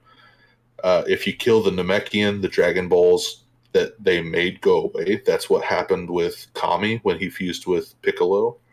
Since Kami was like no longer his own person, those Dragon Balls left, and they had to get a new way to BS resurrect people. But then there's also like the galactic Why fucking did Piccolo though do it? Piccolo was... He didn't want to. But they had a reason as to why he couldn't. I don't remember why. It may have been he wasn't like strong enough at the time, or like Bart said, he may have just been like, I don't want to be the guardian of Earth. You might need to have like some kind of like spiritual thing going on with you, you know? Well, Kami and Piccolo were originally the same being. Yeah, but like whenever they split off, Piccolo was the bad part of Kami, so you know he just leaves the good part alone. So I think like being just the good, I think he probably had like a more spiritual air about him than Piccolo did, because Piccolo just wanted to throw hands. But you know, and raise a son. He was Demon King Piccolo, and then Goku like punched a hole through his stomach, and he was like, I don't want to mess with you anymore. But he died. And came back. Kami? No, Piccolo. I think when Goku punched a hole through his stomach, he like spit up another egg, which he hatched into just regular Piccolo. But regular Piccolo like retained all the memories of being killed as Demon King Piccolo. Yeah, kind of. It was kind of like, oh, I've taken critical damage. I better give birth to myself, and that's what he did. So, but this Piccolo was a lot more mellow. Raven, have you seen Dragon Ball Super, where they have the Tournament of Power? They get Krillin and Master Roshi to go into this multi-universe tournament to see the fate of multiple universes. Like a 500-year-old man and Krillin. Those were their best options. To be fair, though, Krillin did get the robot to be his wife. So, I mean... So he's got some good... pretty badass. They're going like, oh, okay, Krillin, if you can't beat him, see if you can make him fall in love with you. You did it once before. Truth be told, Krillin is the strongest human. I was going to say, he technically is the strongest human on Earth, unless you want to, like, bring Master Roshi into the picture, which I was gonna say. Debatable there. But for the whole Tournament of Power, they played Krillin as, like, a tactician more than, like, brute strength. I'm going to just punch people. And all of the, like, people from Universe 7. 30 universes, by the way. I don't remember how many there are. But all the people from Universe 7 were like useful during the tournament. Even Master Roshi gets like 3 or 4 knockouts, and that was like the coolest thing ever. I know, like, I was like, finally we get to see Master Roshi's time to shine in, like, the modern Dragon Ball, because, like, last time we saw him fight was in the World Martial Arts Tournament in, like, old school Dragon Ball, where he went in as, what was it, like? Jackie Chun. Jackie Chun, yes. Not at all a reference to a real-life martial artist. Of course not. Their names No are one. different. Yeah, exactly. Yeah. So did you watch all of Super, Bard? Or No. did you just like hear? I actually, yeah, like, I haven't watched any Super. All that I know of it is from spoilers, basically. It's really good. I really enjoyed it, but like some of the animation points are bad. He might even say it's super. It's super. Oh, yeah. There's the puns we were talking about. Yeah. Actually, we've only done like 1 or 2 in this whole stream. It's been pretty good. Yeah, we've been. Yeah, I'm happy with this. I haven't had any. I have to like go lay my head down, and drink a bunch of like medicine to get rid of the thought of puns. And no, I do not know where to watch Dragon Ball Super. You can watch it on Crunchyroll. Yeah. I think it's on Hulu too, but it's the Japanese with the subtitles. I think that's what Crunchyroll does, but Crunchyroll's it's been out for long enough that they probably have the English version as well. Additionally, Crunchyroll apparently got bought out by Funimation, so now they just control all the anime. Oh no, that's not good. Well, we will see. This was announced a while back, and I haven't heard anyone complain an awful lot. So maybe it's not as bad as we were expecting, but yeah. They control all the anime now. All of it. They control. Yeah, because Funimation had its own streaming service. And they did, but apparently, like, the thing is, you're competing with Crunchyroll. That's been established. Yeah. So, they're just kind of like, hey, you know what? We can't beat them. We're going to do the Disney thing. We're going to buy them. Yeah. We can't beat them. Yes. Crunchyroll. Thank you. Yes. So there's another major nerd thing that I have that me and Bard share. Mm-hmm. What's that? And I bet you Bard could guess it. We are both extremely fond of, Metabots. Dresden Files. Oh, yeah, the Dresden Files. I love the Dresden Files. You know who also likes the Dresden Files? I'm gonna guess Dodge? Dodge this 82, yep. Really? Yep, Dodge likes it too. Me and her were talking about it. I kind of guessed because, whenever I mentioned, check out Tales from Evansboro, you immediately jumped in to say, here's what's happening. And I was like, oh, okay, so I'm gonna guess that Dodge is in the know. Yes. I don't want to say too much because Raven is here, but Raven probably won't catch up on it anyways. Right. But yes, I love the not so blue beetle. I used Harry Dresden as a template for my character, and like the thing is, I don't think it was a template. No, it was a template. So like there are things that like, for example, my character uses wind powers, and he's a magic user, so I'm like, yeah, that's a Harry Dresden thing. He's a private investigator. The personalities, I would say, are completely different, because whereas Harry Dresden's kind of got this Spider-Man personality going on, where he's a really humble guy with like who will crack wise. My character is pretty much nothing but one-liners. Like one-liners and bad jokes. But yes, I have noticed. Yeah. Metabots. Metabolism. No, Metabots is what he said. Yeah, Metabots. Metabots was dope, and now it's weird because I don't know. Did they bring it back again? They did for a little while, but not in the way you remember. Oh no. So here's the thing. In anime, you either set a new standard so that everybody tries to be like you, or you end up being a waifu game. And that's what's happened to Metabots. In their most recent video game, I don't remember exactly what it was, but it was like, oh, instead of like, these are fighting robots, and you swap the parts and put them together, and like this and that. Now it's kind of like, yeah, these are fighting robots, but there's also like a dating simulator, and there's a bunch of pretty girls for you to talk to, and I'm like, oh God, what happened?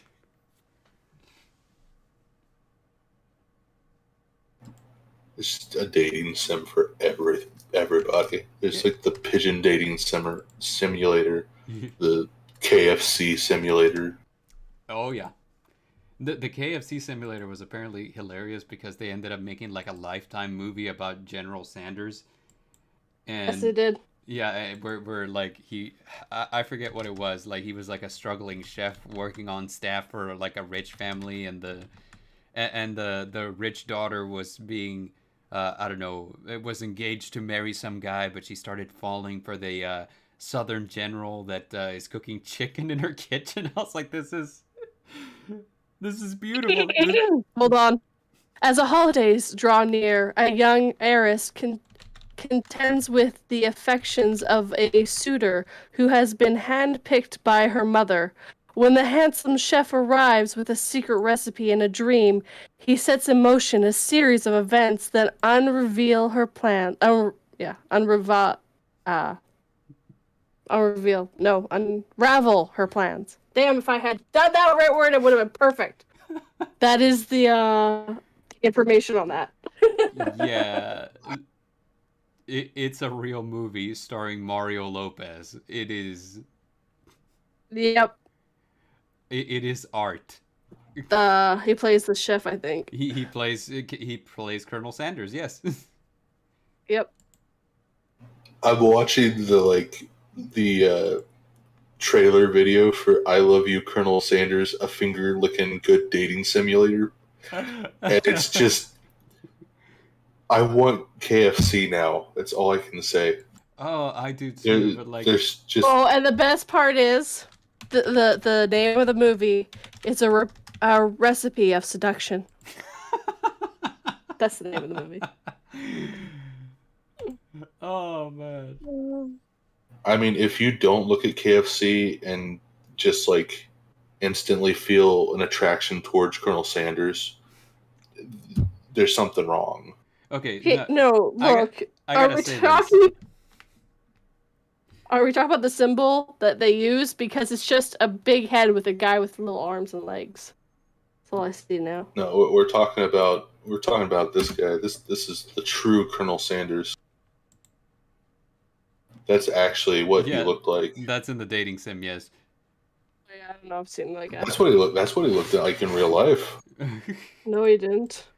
What have I was gonna say something about. Oh yeah. In a recipe for seduction, if at one point the picked what do you call it? The picked fiance and Colonel Sanders don't come face to face and kind of like start kind of sizing each other up, and Colonel Sanders doesn't say the line, "What are you, chicken?" Then I don't know what they're doing with their time.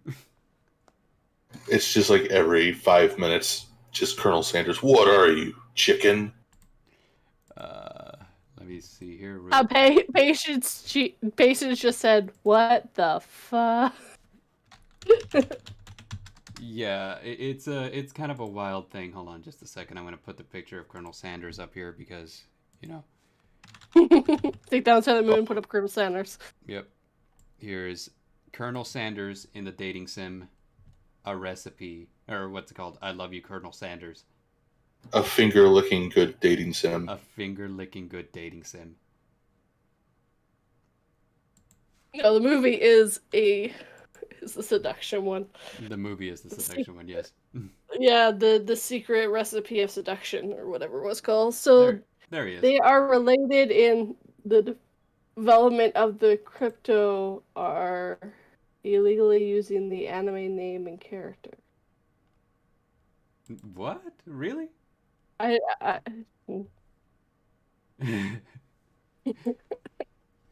It's just you, Derringer. You could have said that too. It is getting buffalo hot in here.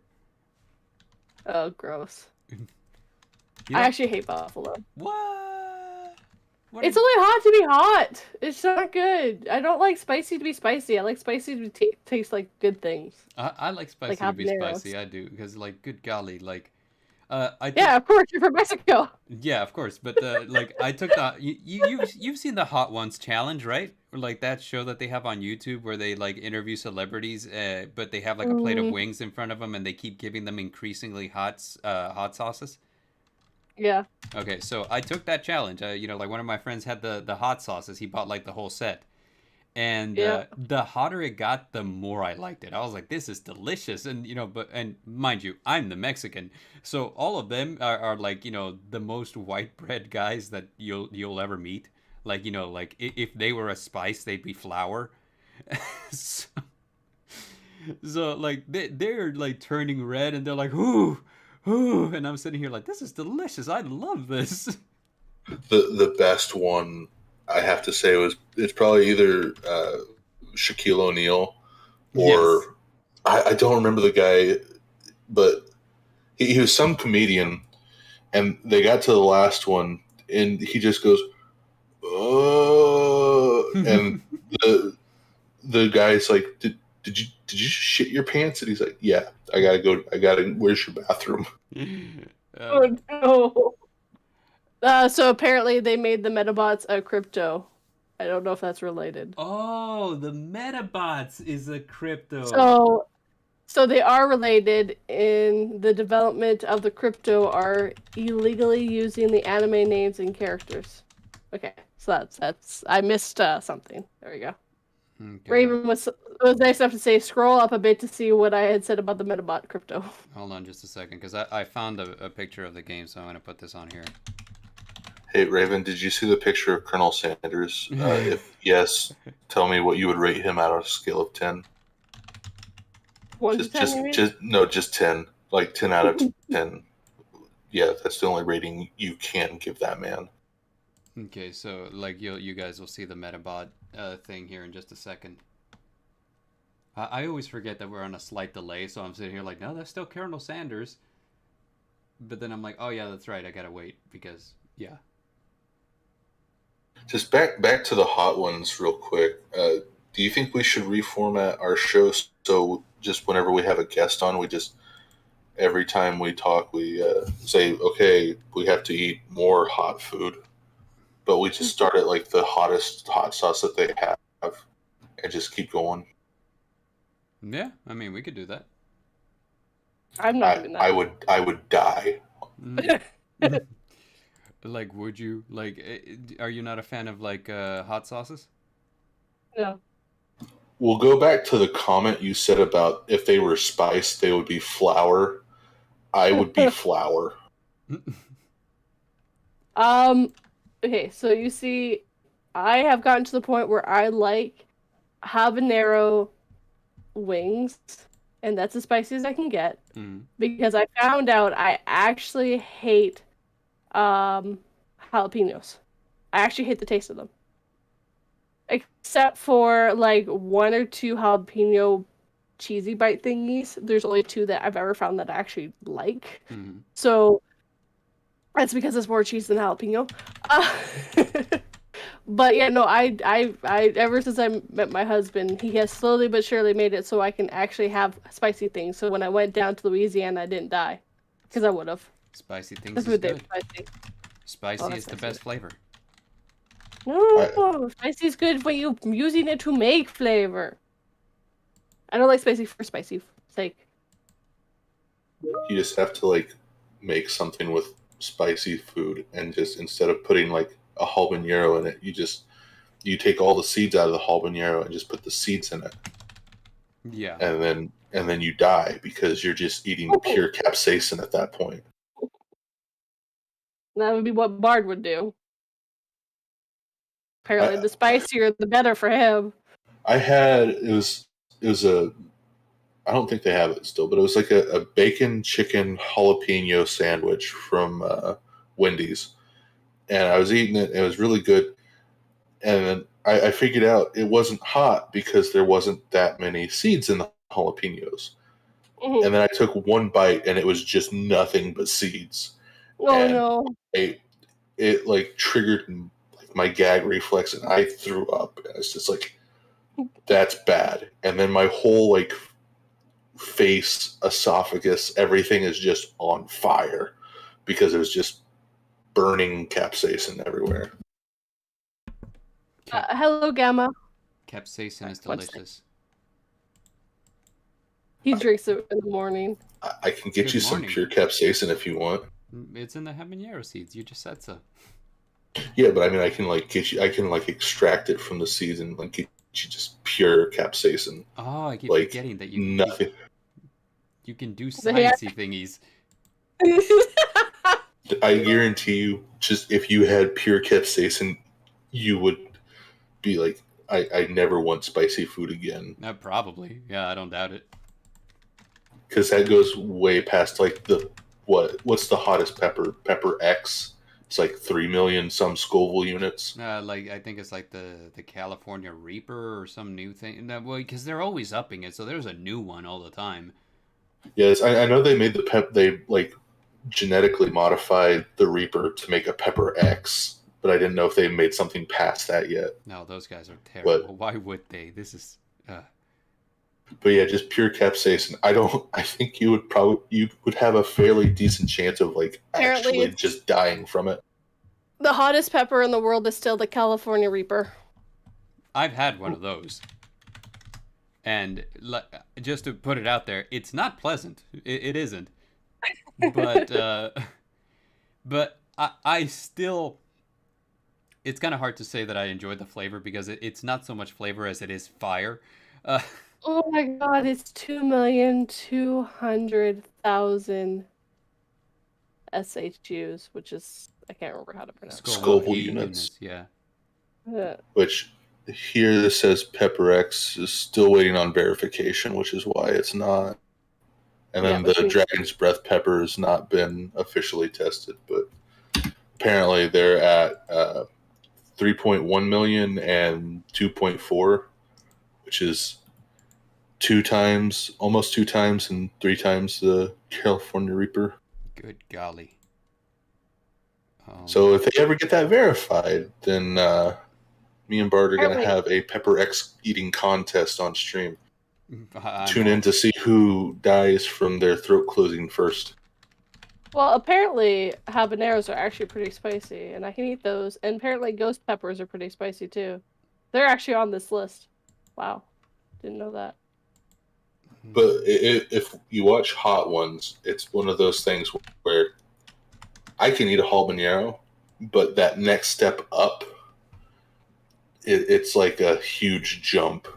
Yeah. Because it's like usually the guests on that, they can go through the first 5 or 6 hot sauces and they're fine. They're like, oh, it's a little nippy, it stings a little bit, and then they get to the bomb hot sauce and they're like, this is the one that got me. You know what's funny is I don't think the bomb is actually that hot. And here's what I think is happening, because I have a theory on this, because when my friend let me try the hot one sauces, he accidentally left them at my place, so I tried them on a bunch of different foods.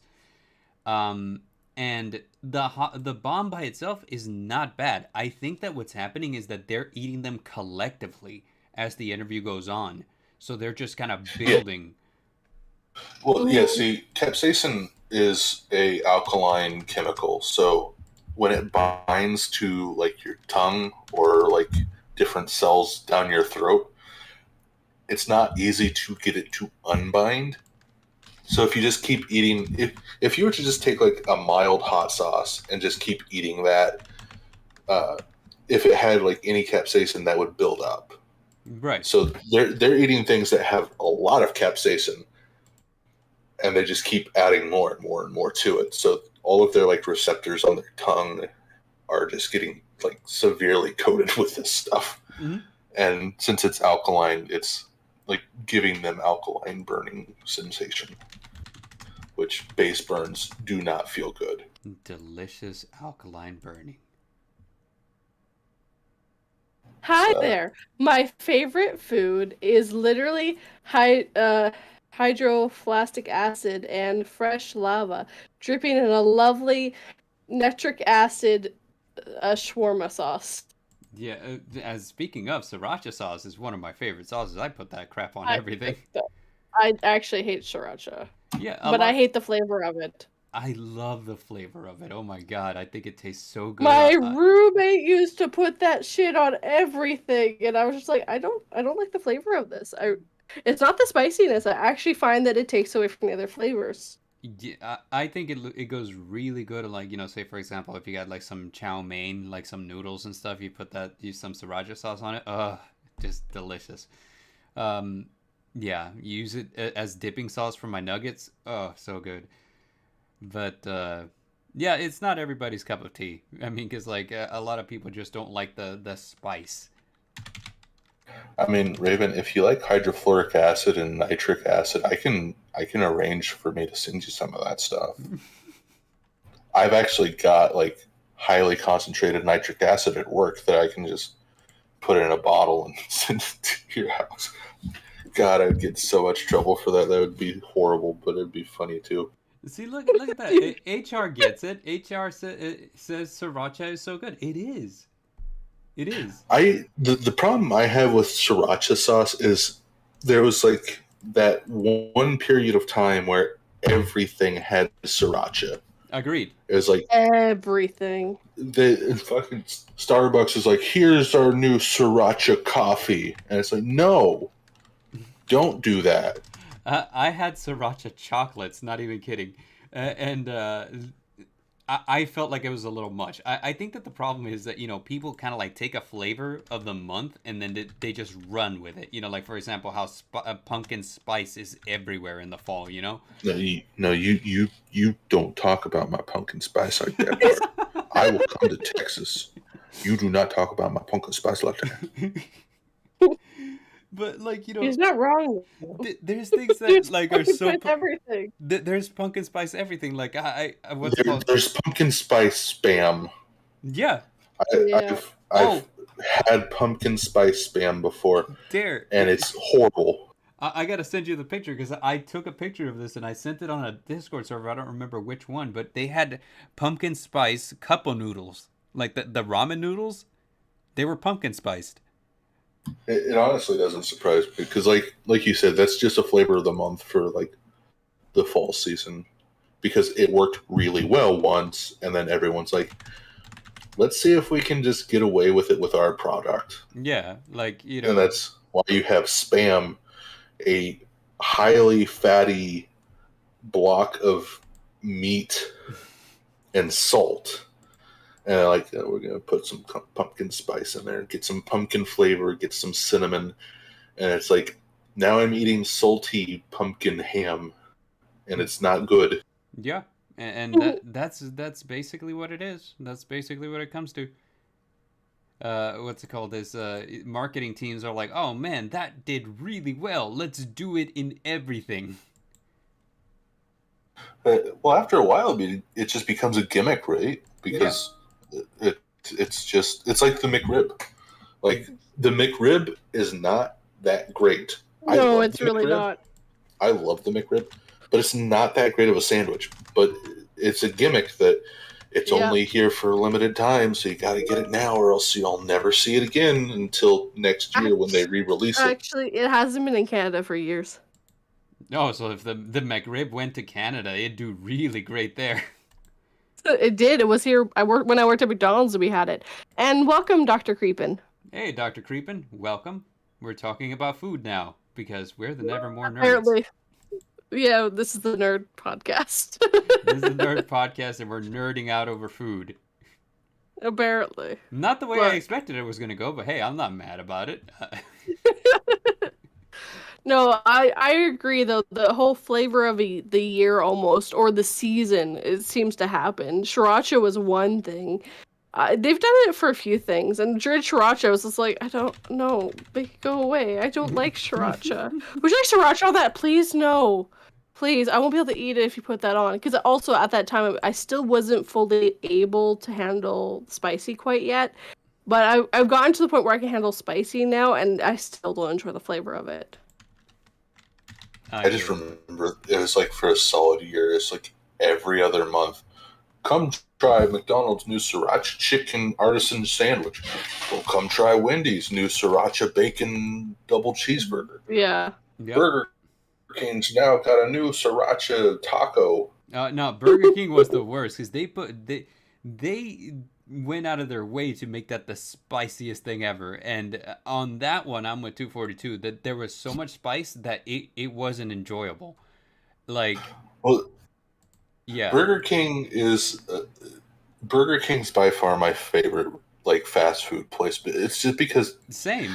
I'm the type of person that when I go to a fast food restaurant, I look at the menu to see if they have something new, and I get the something new. McDonald's doesn't usually have something new. Taco Bell doesn't usually have something new. Taco Bell always has something new.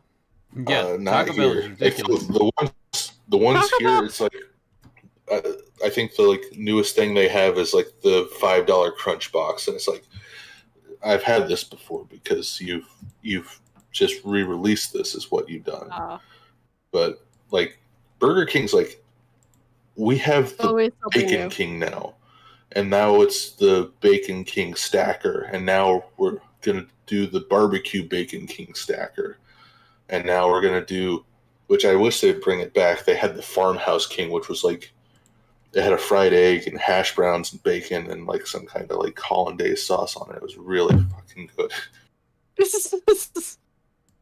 Yeah, I agree with Raven. I am now hungry. I actually had eaten before this podcast, and now that I kind of want to go and get some fast food. Thanks, guys. Mm-hmm. Well, I guess that's a good note to end on. I mean, we've been going for about 2 hours, so what's... Well, I was going to say, Wendy's does always have a different burger. Sometimes they do repeats, but they always have a burger of the month, and so does A&W. Yeah, Wendy's has like... it's like the bacon cheddar burger or something. It's got bacon jam and bacon and cheddar and like onion straws. It's the greatest thing ever. They had last month, I don't know when it's switching over, they had the portobello bacon burger. So it had portobello mushrooms and cheese sauce with bacon on it. The mushrooms are so good on burgers. Oh, agreed. 100% agreed. What's it called? I want to address this. Lord Mordor in the comments says, do you guys remember the Rick and Morty Szechuan sauce incident? Yes. And McDonald's could have made so much money if they brought the Szechuan sauce back, but they didn't. Yes, agreed. Like, that's what I was thinking was going to happen, too. I'm like, I bet you anything McDonald's releases it, I bet you. And they didn't. And it was like, what? That was the first season of Rick and Morty, and it was one episode where they went back in time to a specific... The guy like went inside of Rick's mind, and he went back to a certain time so he could just relive having Szechuan sauce. Yeah. And it was like, McDonald's, they basically teed up the ball for you. You had a chance to hit it out of the park. And they made like you five for each store or something stupid. I don't remember what it was. It was stupid. Yeah, Take care, Dr. Creepin. That's the Lego Dr. Creepin. Dumb. Yeah, no, like that was an opportunity and a half. If I was running McDonald's, I would have been like Szechuan sauce on everything. Just on everything. Look up the recipe for Szechuan sauce that we did 15 years ago for the release of Mulan. We're going to make tons of money. Yeah, like... Yeah. That's exactly... Like, man, I would have been, like, cartoony with dollar signs for eyes. You know, like, oh, we about to make money, honey. It's the freest money that would have ever been gotten, and it just was let go. Yeah. I don't understand what went on there. Like... It was a very popular show, and they referenced something nostalgic. No, I got that. No, I don't get why McDonald's didn't do it. I completely understood what was happening. I was watching Rick and Morty at the time. But why didn't McDonald's do this? This was money. They were getting money thrown at them. They could have actually, like, millions of dollars would have been theirs. Maybe it's just kind of like one of those things where it's like, hey, this is a joke, you know, like people are kind of like blowing it out of proportion. I bet you we wake up tomorrow and it's done, you know, like nobody's gonna care. And then they kept waiting for nobody to care. But the thing is, they cared for a long time. And by the time that they were like, we should do something about this, it started dying down. So they're like, nah, we missed it. It was so upsetting that because people were making fake posts like, "Oh, McDonald's announced that they were going to re-release it," and it's like, "Huh, I want to try this. I haven't had it since years ago." I don't think I ever had it. I don't think it came to Canada. No, I'm I wondering had it. if it may have been like a legality thing because I mean, it may have been something in conjunction with the Mulan that there's some kind of rights that were No. jointed between. They released some. They released like 5 package per store or something stupid. Oh, really? So, yeah, that's what I heard, anyways. So some people got Szechuan sauce, but not everybody got Szechuan sauce. Yeah, no, it was. Even that isn't true. Either way, they could have 100% done Szechuan sauce. They didn't have to put Mulan on it or anything. It's not something that they can have rights to because Szechuan sauce isn't something you can have rights to. True. It may have been like a cultural thing then, and they just instead of calling it like spicy Asian or something like that, they were like, well, we can't call it Szechuan sauce and because that'll offend people. We can't call it spicy Asian sauce because that'll offend people. Right. So they kind of need an excuse to put it out there, you know? Like with the release of Mulan, it's like, well, you know, this is obviously a Chinese heroine, so by all means, you know, like release some Chinese themed foods to go along with it. But then whenever it was like, oh yeah, you know, now we're just doing it because of Rick and Morty, it looks kind of bad if we do that. Bad. Well, on that note, we should probably end the stream. It's been 2 hours. So, thank you, 242, for coming on here. I thought we were going to be talking about Age of Empires and Sailor Moon, which we talked about each of them for a little bit.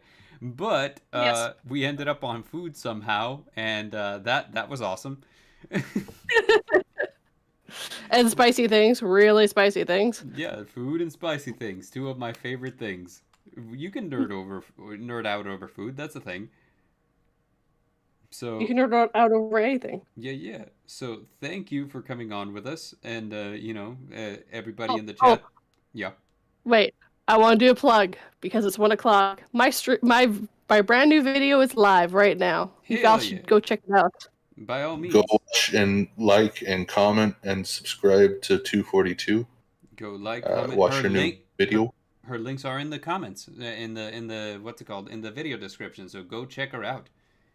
Comment on the videos and tell her what your favorite flavor of the month is. Hold on, I am doing. There. I was waiting for people to like post their favorite flavor of the month. I was like, hey, somebody will say it here. I already know.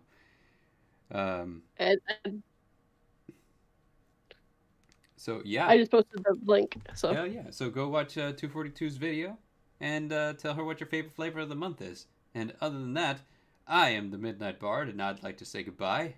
This has been Derringer, and he'd like to say hello. All right, and this has been 242, here to regale us with fun conversation topics. take care, guys. Take care, everybody. Once you join the collective, you can leave Nevermore.